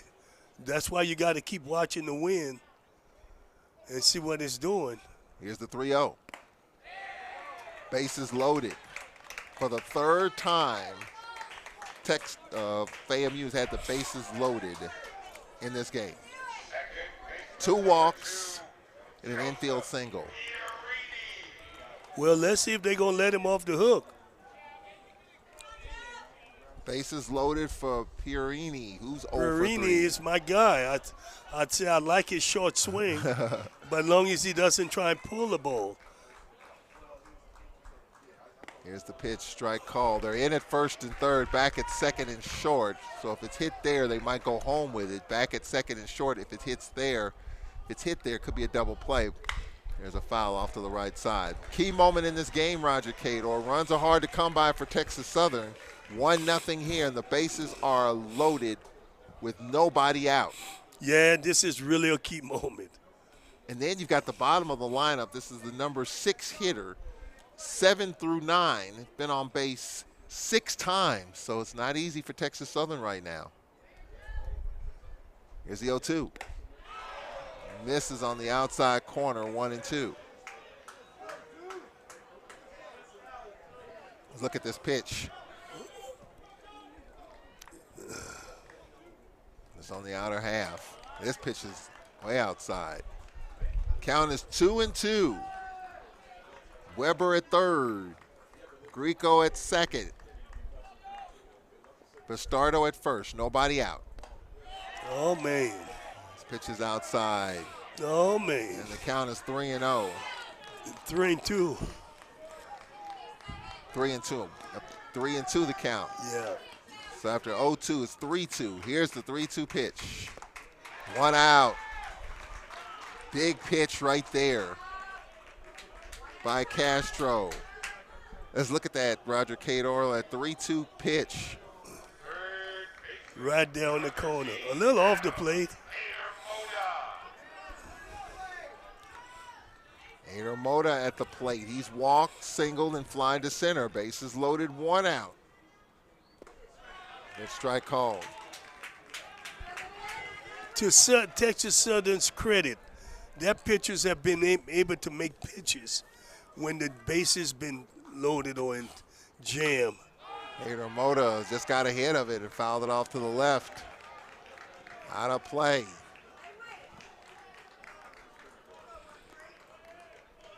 Now the count is 0-2. Here's the pitch from Castro. Ground ball to first. Olivo couldn't handle it. And everybody is safe, and a run is in. That's why you got to put the ball in play. You put it in play, great things happen. Oliva routine just did not handle it. Just a hot shot. Well, he's not in there for his glove. He's in there for his bat. 2-0. And the second baseman even had a chance to get the runner out. He didn't even throw it. So FAMU with a 2-0 lead. The bases remain loaded for Brown. He's been hit twice, fly to left. Bases loaded. There's a fly ball in the left. We might have a play at the plate. Caught in left, runner tags, and here comes the throw home. It's too late. 3-0, FAMU. That's a big one right there. Heck of a throw from left by Adderley. Adderley did everything right, except he should had the ball in front of him. He caught it on the side a little. Well, the Rattlers have a 3-0 lead. They brought home 2 here in this inning and have second and third. Just high ball 1 to Jalen Niles. He's been on base twice, a single, a fielder's choice, and a sacrifice. There's a chopper too short. The throw across the scoop. A good glove by Olivo. Side is retired. But FAMU, 2 runs on 1 hit, an error, a sac fly, and 2 left. Texas Southern down 3-0. We go to the bottom of the 7th inning. We'll get to it after this with Vasquez, Coffee, and Cromer coming up as FAMU plates 2. They're up 3-0. Bottom of the 7th coming up on the SWAC Digital Network.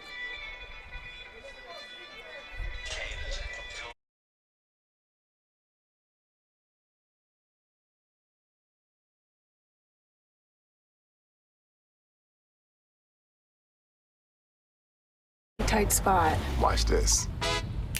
Of course your Buick parks itself. That's so you. It's just up here on the right. Of course you know where we're going. That's so you. Kinda got a 6th sense. And a head-up display. They're here. Hit the field, warm up. You brought all these players in your Buick? Yep. So you. It is. There's a Buick that fits your life because at the heart of every Buick SUV is you.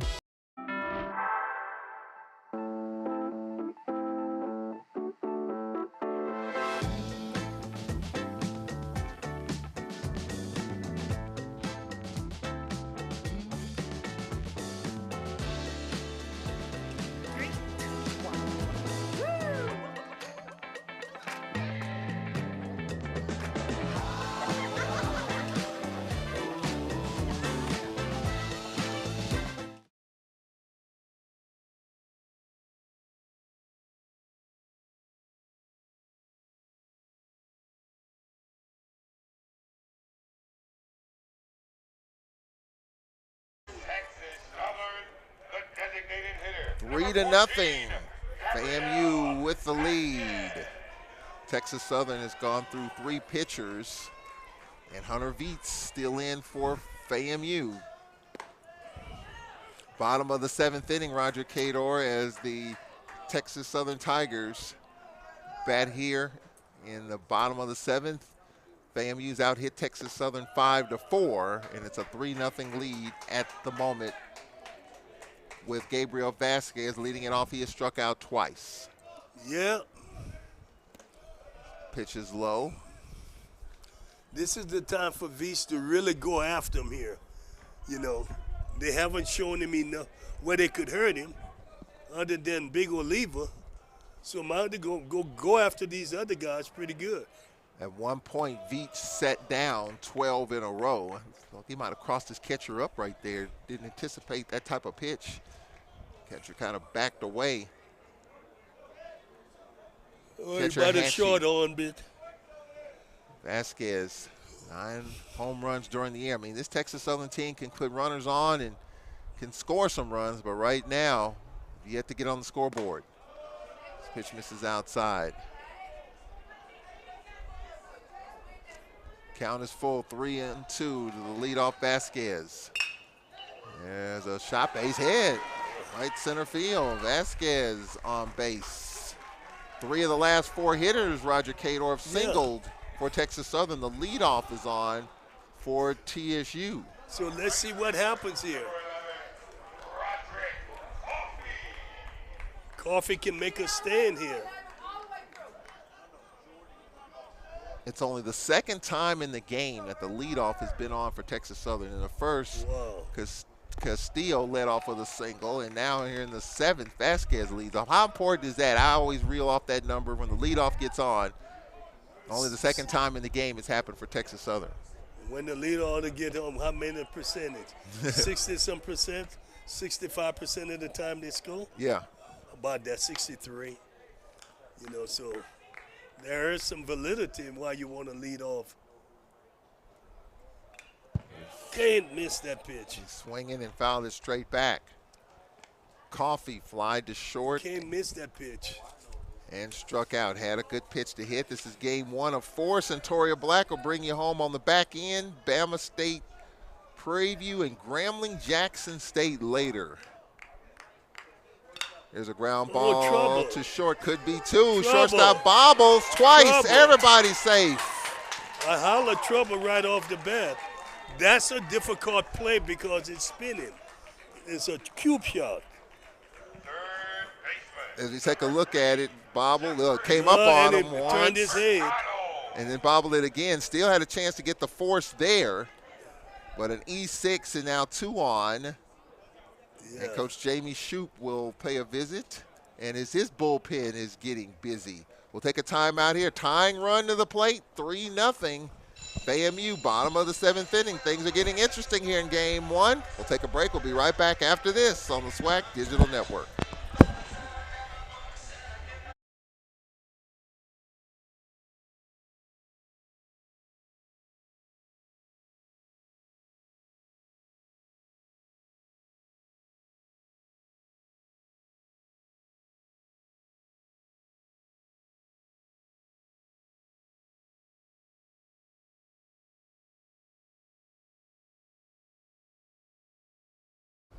Some college players give it their all.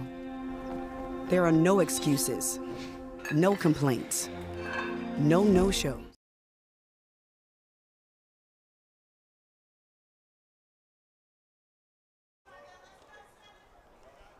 Bullpen busy for FAMU. That's why Coach Jamie Shoup came out. Here's a shot to short. Oh, what a play. Steps on second, and a 6-3 double play. Well, Niles made up for the error. Taylor made 6-3 double play. Same spot where he bobbled it a moment ago, but made the play there. 6-3 double play, 2 out. Vasquez to third. Same spot, Coach Cato, where he bobbled it, and you talked about that spin. That time it was a little harder hit to him. Yeah, he had to catch that one. So now 2 out runner at third. And there's a fly ball in the shallow right, and this inning comes to a close. Just look at Veets. Like that. Veets is fired up. FAMU's fired up. It was 2 on, none out. A double play, a fly ball to right, 1 stranded for Texas Southern, bottom of the 7th inning. Well, the bullpen will get quiet for FAMU as they maintain their 3-0 lead. Top of the 8th inning, top of the lineup, Jackson, Hachi, and Weber. Coming up after this from Atlanta on the SWAC Digital Network.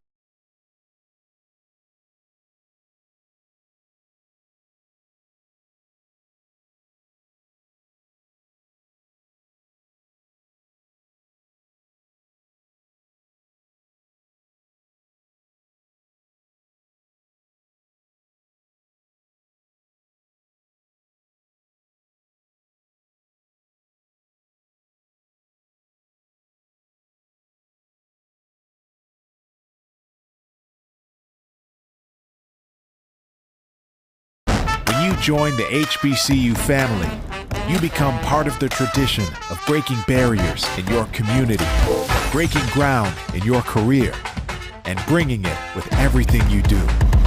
From how you look to how you move in the classroom, on the court, and on the field.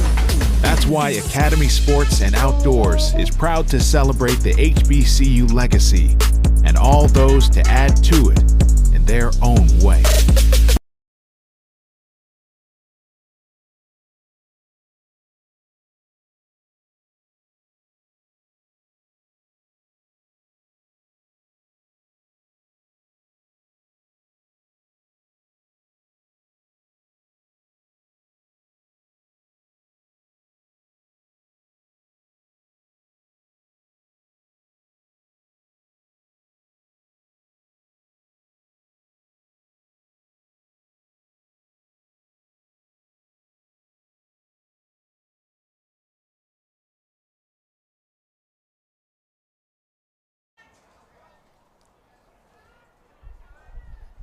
Top of the lineup for FAMU, 3-0 our score. Charles Edmond here, Charles Bishop, Roger Cador, James Crenshaw, our producer. Charles Bishop, let's check in with you. There's been a lot of activity For Texas Southern, 3 pitchers used, try to keep this game close. Double play for FAMU. Chances for Texas Southern here in the last couple of innings. It's still a ball game. Yeah, I just talked to Coach Jamie Shoup, and he very succinctly said, what did you do to kind of calm down your pitcher, Hunter Beats, out there? You say, hey, throw a double play pitch. Sure enough, he got the 6-3 double play to help him get out of the inning there. Big inning that time for Florida A&M. Yeah, it sure was. Appreciate it, Charles Bishop. Something different we're doing for the baseball championships. Charles Bishop manning the dugouts from side to side, talking with both coaches. We'll hear from him in the second game. Coming up, interesting storyline with Bethune-Cookman's coach. They were 2 years without even playing baseball during COVID, and we'll get into that in the second game. Here's a fly ball into medium depth left fielder, lost it, got it back, and makes the catch. I tell you, he looked like he was doing the waltz out there. Adderley struggled to find the baseball. Let's take a look at it here, Coach. Well, it's a different outfielder. It's not Adderley anymore. It's a left-hander. It's 25? I believe that's 15. That's Jalen Freeman, the outfielder. Oh, 15, okay. It didn't get made aware of the changes. That's okay. It happens. Freeman struggled to find it off the bat. And a Yeah. ground ball foul off to the right side. I can sympathize with him because I've been there. I've done that. I've done it. Hanchey 0 for 4, grounded to second and short, fly to right and struck out. 3-0, FAMU with the lead. Here's a fly ball on the infield. And it's going to be caught for the second out, 2 away. I tell you, when those pitchers throw strikes, the game really moves smoothly, quickly, and it lends for a more quality game. Now I know everybody want to see a lot of runs, but you're not going to have it every time. Wait until game day 3. You'll see more runs being scored. So is that because the bats come alive, or is no, that the pitching? The pitching. Pitching. All right, so Coach Jamie Shoup coming out, and we might have a pinch hitter. Or no, maybe he's just a visit. Just to go over the situation. What he's going to tell him? He's only throwing a fastball or curveball. What else can he tell him? I think sometimes you got to be cautious of what coaches are doing. I know what he's doing. He's trying to delay the game because three pitches and 2 outs. So, so he's trying to buy time for his pitcher. You got me? And I've often wondered that, Coach, because when you've had teams bat around, the one thing that always gets in my mind when you're down 3-0, like you see here, you have a 6-pitch inning and your pitcher's just been out there laboring, or you've gone through a couple of arms. You want to extend at bats, and you want to at least slow the game down a little bit. Yeah. Well, what Coach Schutz was trying to do is, obviously, his pitcher had just ran off the mound with an emotional, so he wanted him to settle down, relax, and get a few more, you know what I'm saying? Yeah. A few more minutes on the dugout, in the bench, before he goes back out there. Weber, 2 hits, walked and struck out. There's a shot in the right center. The conversation paid off. A single for Weber. He's on base for the 4th time. 3 hits and a walk. Yeah. There's all kind of games within the game being played by the coaches as it relates to trying to benefit their teams. So at the plate is Sebastian Greco for FAMU. He has struck out 3 times and has walked. He's having a good day. Bastardo, who homered on deck. I was being facetious when I said that. Yeah. But his mother loves him no matter what. She loves her baby, Sebastian. Here's the pitch, just missed. Top of the 8th inning. She's probably saying, my baby is the best player on the team. And right now, FAMU's the best team right now, 3-0. And that's the most important thing, not the individual. It's all about the team. There you are. He did it for his mother. He took it the other way. Rico, a single. He's on base for the 2nd time. Well, it's 2 out, 2 good 2-out hits right here. Yep, after striking out 3 times, Rico's walked in Bastardo is back in the saddle. Yeah, Bastardo has been on base 3 times. He's walked twice, got FAMU on the board with a homer to left, and now 2 on, 2 out for the Rattlers.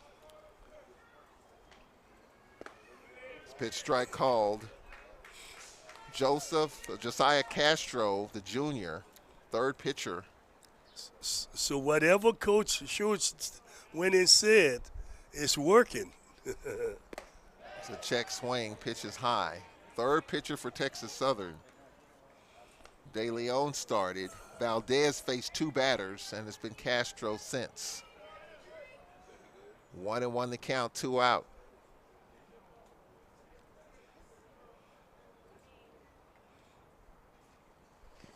Pitch is low. Karam's in front of the catcher. No one can advance.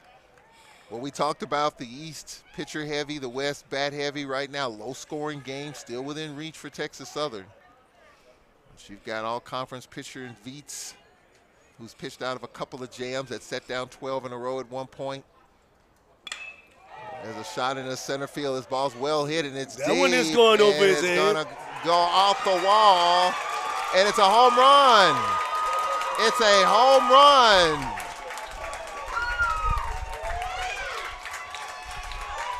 And so FAMU adds to their lead. A deep center field shot off the bat of Bastardo, his second home run of the game. Oh, he's hit that one pretty good. A 3-run home run has doubled it up for FAMU. This ball deep left center field, off the walls, gone, home run. Bastardo, there it is. Boy, he dropped the head on that ball. And it's 6-0 FAMU. So, Bastardo, 2 home runs, 4 runs batted in. He's been on base 4 times. I mentioned earlier when you go to that bullpen, you don't know what you're getting. And Mike Robertson didn't get much out of it today. His third pitcher. He went with his number 1 in game 1. He's gone with 2 more arms, and his team is down 6-0. 8 hits for FAMU. Texas Southern, 5 hits. They had a chance a couple of innings ago to get to Vietz. At one point, Vietz set down 12 in a row with 2 out. Castillo and Adderley singled, and they were stranded. Then a leadoff single by Vasquez in the 7th, an error. There was hit right here. And Ramona at the plate. Well, I did mention also that we got late in the game, there would be a little more action here because somebody had to go to the pen. And usually the quality of the pen probably ain't that good.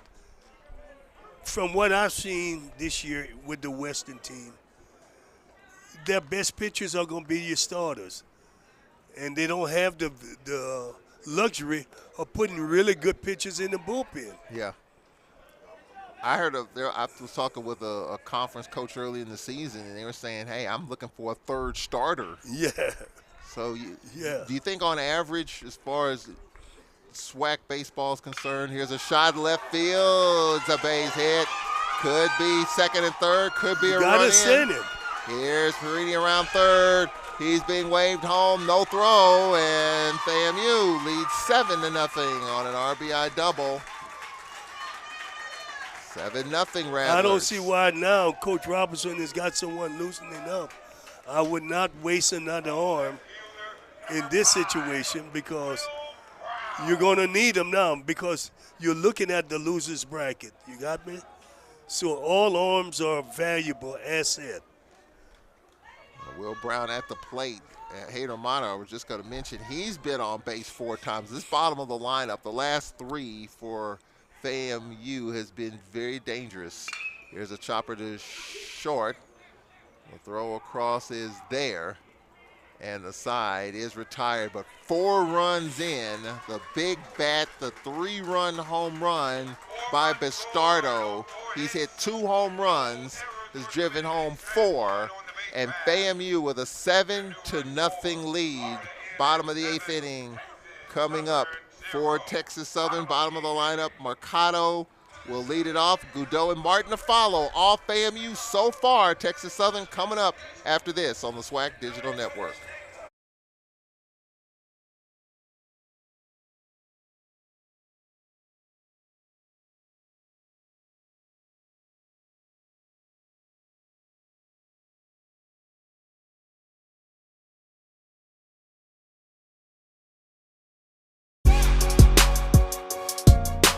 Let there be no doubt. You are ready for whatever comes next.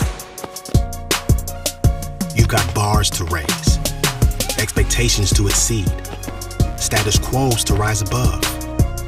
And you've come to the right place. Because it all starts right here. Which is precisely why we are so proud to support HBCU programs.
So far by FAMU, a couple of home runs here in game 1. I did not. I think the floodgates opened when De Leon went out of the ball game. But when you take a look at it, I tell you what, this FAMU offense, they are very dangerous. They feature 2 guys in the lineup that have over 50 RBIs on the season. This is a dangerous ball club and one to keep your eye on. Yeah, appreciate it, Charles Bishop. And what's interesting here, I think, Roger Cador, is what Texas Southern does in this at-bat, and then in the top of the 9th inning, do you go with a 4th arm, knowing that if you don't get some runs here, you got to kind of look ahead almost to tomorrow's loser's bracket game. Even though a lot can happen, is this kind of a tricky situation to be in if you're Mike Robb, especially with what might or might not happen in this bottom 8? Yeah, and they got a new pitcher in, a side armor, so you might have a chance here to do something. But FAMU have played really good defense, and when the pitchers make them hit the ball on the ground, it's really been lights out. Zach Morea on the mound for FAMU, and Mercado thrown out at 3rd, 1 out. And you got a senior, unlike Michael Robinson, brought in a freshman in a tight game. You really look at it. Unless that freshman have done something outstanding all year, he wouldn't do it. So I figure with him taking him out after 2 batters, he probably didn't have the confidence that he could do it. You got me? Morea hitting the count, and his feature pitches sinker and fastball. Next pitch strike called sidewinder. Interesting, Roger Cador, your thoughts. I mean, your team just got you 7-0. Your pitcher Veets had set down 12 in a row, and you're going with one of your best save guys in a game like this with the score like this. Are you surprised? No, the save guy can do it because he's not going to throw a lot of pitches. What he's thinking now with Veets is that, we can save some pitches out of the arm, and we may be able to use them. Again, we'll have you want a fresh horse to win the race when you have to. Yeah. And that's what he's thinking now. He's thinking down the road. So, and you don't blame him because now if he stays in the winner's bracket, his number 2 pitcher tomorrow goes out and does the job, then he really is in good shape.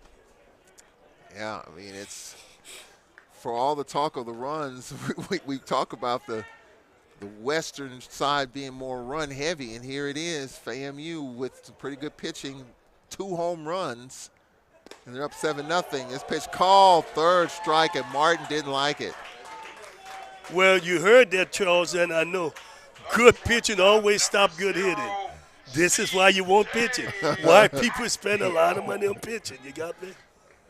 Because you add the flip side of why good pitching stop good hitters is the hardest thing to do is hit a baseball, a round object with a round object that's moving. So there it is.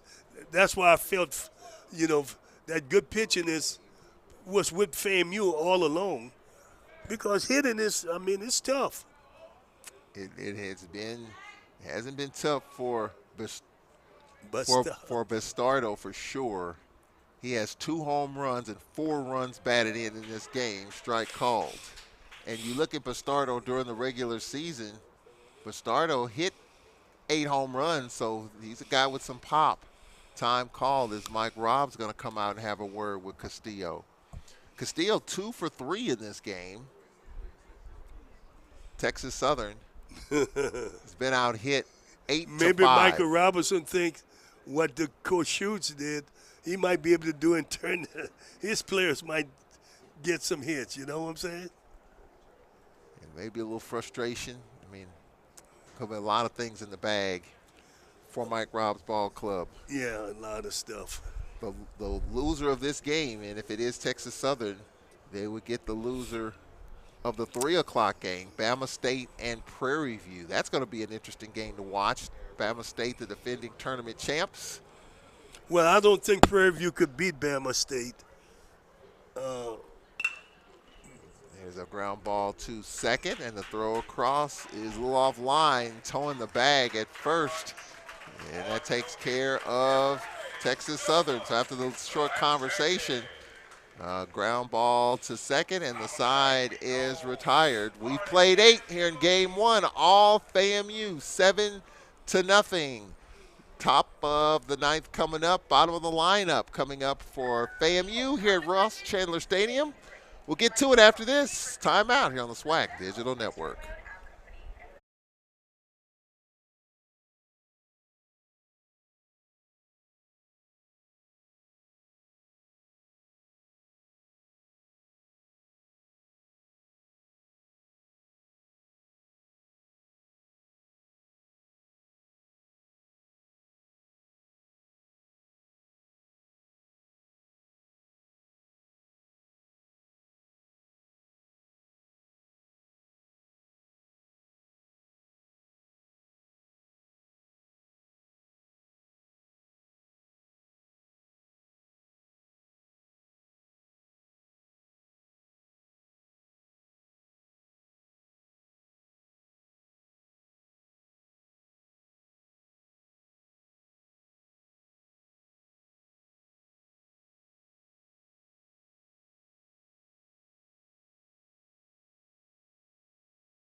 Watch this.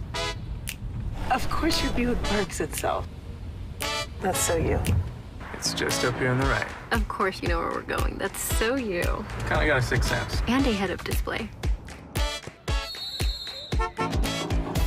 They're here. I hit the field, warm up. You brought all these players in your Buick? Yep. So you. It is. There's a Buick that fits your life because at the heart of every Buick SUV is you.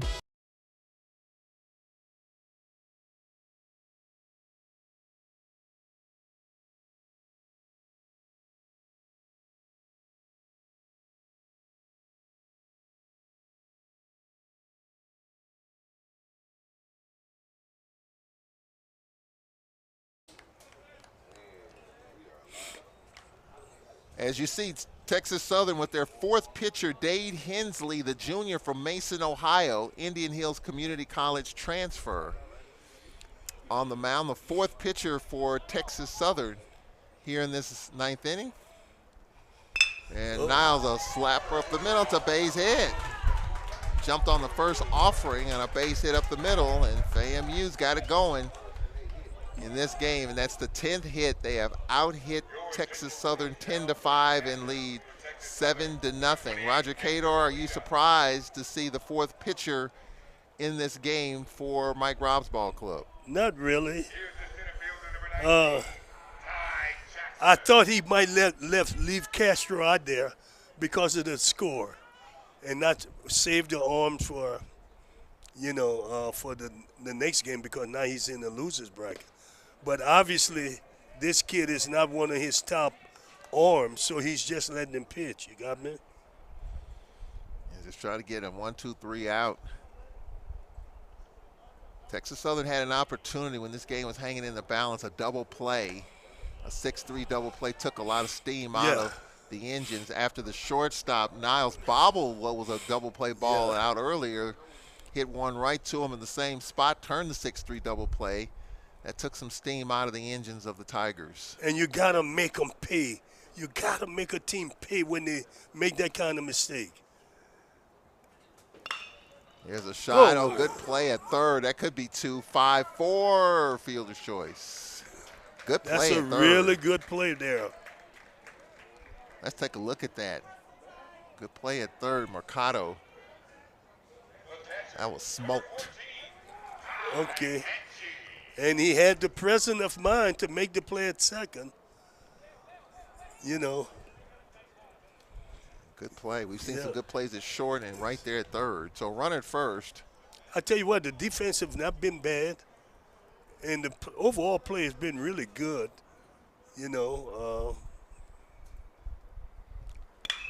Here's a shot deep right field. This ball's well hit. It's going to be off the wall, off the base of the wall.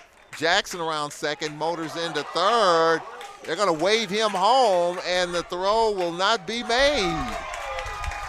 8-0 FAMU. I want to see a replay of that. I'm thinking the right fielder ball could be caught. Didn't get the best jump. He went back good. And he decided to not stay with it. He knew he was getting close to the wall also. Yeah, he was getting close. But I wonder, was the relay in not the cleanest either, and that allowed that runner to score? And the wall is padded. The NCAA has passed a rule mandating for 24. All outfield all fencing has got to have padding for safety. Yeah. So I'm look like they have padding out there. Yeah, they do. And this is why I used to bring my players and tell them before the game, let's check your environment, where you're going to be playing. Know what's going on. It's a shot foul off the left side. Well, FAMU getting around to this. 11 hits for FAMU. And had he done that, he would have had the confidence. I may run into the wall, but I've got the padding. You got me? Yeah. So all of those things plays a part in why you got to know your environment. Tell you what, this environment very favorable for the Rattlers right now. 8-0. Here's the pitch. It's low. Yeah, it could be, Are you surprised at this score at this point, this matchup that we preview going in? If I told you 12 hours ago it would be 8-0, would you have believed it? No, but my mind changed. My mind changed after he took DeLeon out. Once DeLeon left, I knew they were in trouble. Well, run is in on the ground ball to the right side. And that makes it 9-0. Because I knew that the bullpen, a lot of people got issues except for Alabama State. I don't think they have that much issues out of the bullpen. And probably maybe Jackson State. So it's to be seen. Southern have struggled some with bullpen issues. So It is what it is. Yeah, Texas Southern has gone through 4 pitchers in this first game. I know Mike Robb did not want to see that. Texas Southern's committed a couple of errors. There were a couple of wild pitches that set things up early. It's a pitch strike call. And here's the thing. FAMU with 9 runs, twice they stranded the bases loaded. They've got double-digit LOBs, runners left on base. Yeah. There's a check swing and a miss by the catcher. So you look at it, 9 runs by FAMU, but they've left a lot more out there. Oh, this thing could have been a lot worse had they got delivered hits early in the game. But DeLeon was too tough. He was too crafty. He kept them off balance, and he bought them time. They just didn't score for him. This pitch misses outside. I think, Charles Bishop, as we check in with you, you're to the left of FAMU's dugout. I think this started really, Hunter Veets kind of set this up, setting down 12 in a row. Good, solid pitching performance until the bats got going. Yeah, no doubt about it. Once they really got Hunter Veets setting to Southern players down left and right. But I take a look back at the error by Olivo. That error there in the 7th inning, that kind of opened things up a little bit for the FAMU offense. Yeah, and Texas Southern struggled a little bit in their last series against Alcorn in the field. That takes care of the 9th inning for FAMU. Texas Southern needs 9 to tie, 10 to win it. We'll find out how it plays out. We're going to hear from, if this holds up, we're going to hear from Bastardo coming up, who hit the 2 home runs, 4 runs batted in. We'll hear from him coming up if this holds up. Bottom 9 coming up, changes coming up for FAMU as well. We'll talk about it on the other side. 9-0 Rattlers here on the SWAC Digital Network.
We welcome you back to the 2023 SWAC Baseball Tournament here in Atlanta. Jalen Freeman will lead it off for Texas Southern, and Josh Scragg, the lefty on the mound for FAMU.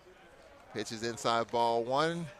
Coach, you're really getting me to change my theory on pitching in the SWAC tournament. Okay, talk to me. You know, you're up 9-0, and not questioning it, but just trying to understand situational baseball. You would think you've got this game, not going to say you have it in hand, but you're in a comfortable position. Yes. You're using an arm here just to try to get through. Is this maybe one of those guys that doesn't get a lot of work during the regular year, and you're trying to get him some work in the tournament and save some of your key arms? You're just swinging a miss here. If you were in Vegas, you would be betting that. That's exactly. He's probably 8th, 9th on the depth start. He could afford to pitch him an inning, and the kid will be more than happy. You got me? Oh, here's an extra base hit here for Freeman. Down the line, makes the turn, and it's going to be a stand-up double. You know, those are the kind of things you do. You're going to say, we'll give him 3-4 runs maybe 2, 3 runs. If you don't get him, we take him out. Good swing right here by Freeman, really good swing. And if Texas Southern had been taking more of those type of swings, things would have been different. But they were over-swinging, and they got another. This is Big Oliva. Well, if You want to face a big guy like Olivo who can lose the baseball. And really, let's take a look at this aspect of it as well. He's 0 for 3. He flied to center. That very well could have been a home run. He flied to left. He's 0 for 3. 2 of them could have easily left the park under different circumstances. Yeah. And I guess if you're going to face their biggest bat, you want to face it with a 9-run lead because the one swing of the bat won't necessarily hurt you that much. And the little kid, he's not a very tall kid. They got him listed. Well, Olivo listed at 6'2", 260. Olivo slaps this one into right center. Nice soft swing. Freeman around third. He'll score. And Texas Southern on the board. An RBI single scoring Freeman, and it's 9-1. Now you understand why they put him in there with this lead. Olivo have swung the bat really good today. It confirmed what I've believed in him when I saw him, that he's a good hitter. He doesn't have what people consider the most sexy body, but that doesn't matter if you can hit. You know what I'm saying? A sexy body only matters if you can hit. If you can't, you don't need a sexy body. Yeah. Vasquez at the plate. He's 1 for 3. Struck out twice and singled. Here's the pitch. Swing and a miss way out in front. Well, Florida A&M with a 9-1 lead. Scored 8 runs in the last 3 innings. Just pokes this one to second. Could be 2, 4, 6. Fielder's choice. You had the kid tag the lever, and he would have gotten a double play. Those are the little things. But again, you're up 9-1. Now it's 9-2. Let's not take a chance. Let's just do the force out. Yeah, but you gotta foul it away for future games where you may need a double play. You got me? Yeah, put it in your clip and save file. Yeah. Josh Scragg, no record during the season. 15 appearances, 10 2/3 innings pitched. Trying to finish it up here. There's a high fly ball in a deep left center field. This ball's well hit, but it's going to be caught in deep left center by Jackson. 2 away. All right, so Roger Cador, you lose the first game, 9 a.m. game. You're in the loser's bracket, big deficit. You're going to be back here tomorrow at 9. If you're Mike Robb, what is the conversation to your team? What do you say? What are you thinking? Well, it's not a whole lot you can say, guys. We had our opportunities and we didn't capitalize. We've got to do a better job of hitting with runners on base. And that's the only way we can win. We got to hit with runners on bases. And so tomorrow we'll come out and do a better job. We're going to go home, get a good night rest, come back out and play hard tomorrow. Well, they had the early game, so they got the rest of the day off. Some might come back to the ballpark. They probably will, which is good to get the kids out of the hotel. Here's a shot into left center. It's a base hit. The inning continues for Texas Southern. They're continuing to fight. And you know, they're indicating that they are a good offensive team. Now, granted, the quality of pitching took 5 steps down from this kid to Vita. You know what I'm saying? There's a big difference. But, you know, it is what it is. And the thing I'm watching now, what Texas Southern is doing, is the quality of swings. They're not trying to do too much against this kid. Well, pinch hitter Ron Brown at the plate with 2 on. Here's the pitch, strike called. All right, so you're Mike Robb. You talked about the scenarios there. You got to come back to stay alive. If you're Coach Shute, you won the first game, the first 9 a.m. game, the rest of the day, what are you telling your team? Hey, guys, we did what we came to do. We won game 1. Now we're going to go back to the hotel. We're going to eat, take a shower, relax. We'll probably come back and watch a game tonight. And we got to concentrate on what we can do better tomorrow that we didn't do today. Always want to make sure you give kids something that they can improve on. Correct. Because nobody does everything right, you know? Texas Southern FAMU, Bama State Prairie View in this bracket. Foul tip, catcher held it, and that'll do it. Florida A&M wins by the score of 9-1, putting Texas Southern in the losers bracket. So it'll be FAMU versus the winner of Game 3, Bama State Prairie View.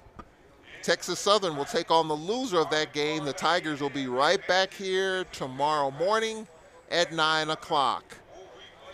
FAMU broke it open in the last 3 innings. 2 in the 7th, 4 and 2 to finish it up. And the big story, Bastardo, 2 home runs, 4 runs batted in, and he's standing by with Charles Bishop. Down here with Jan Michael Bastardo. Big day today. 2 home runs, 4 RBIs. Walk us through that first home run, man. What did you see? And I just want to impact the team as good as possible. Started off with the ball, and from there on, I was in attack mode. I was hunting the fastball. He threw it to me, and I didn't miss it. First one, out the second one. That was a monster shot over the center field wall. It felt good. A 2-1 slider. You know, took it dead center. It feels good. I felt it off the barrel. Knew it was gone, and I'm just happy. Good job, Jan Mack. I'm going to let you get with you. I tell you what, Charles, you take a look at this one. SWAC East, if you're scoring at home, they get the opening salvo over the SWAC West. Yeah, absolutely. And the SWAC East won in a SWAC West type of game. If you had told me that FAMU would win 9-1, score 9 runs, I wouldn't have believed it. But that's what we have, Roger Cato. That's why the tournament is what it is. You never know. It's all bets are off, and FAMU with the big bats in this first game. Well, you don't know what the score is going to be. We saw in the first 6 innings, 1 run was scored. 1-0, in really good pitching and relatively good defense. But now, when you go to the bullpen, things change. So, you know what? We'll see what happened in Game 2 if Southern plays Bethune-Cookman.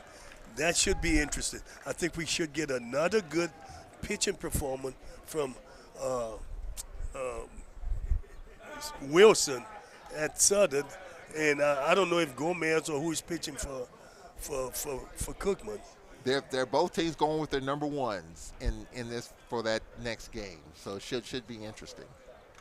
Good, we'll be seeing. That'll do it here from Atlanta. Game 1, all Rattlers 9-1. Game 2 coming up. Bethune-Cookman, the 2 seed in the East. The Jaguars, 3 seed in the West. That game's coming up next. For our producer, James Crenshaw, Charles Bishop on the field. Roger Cato, I'm Charles Edmond. Hope you enjoyed Game 1. Game 2 coming up in a bit here from Atlanta. 9-1 FAMU here on the SWAC Digital Network.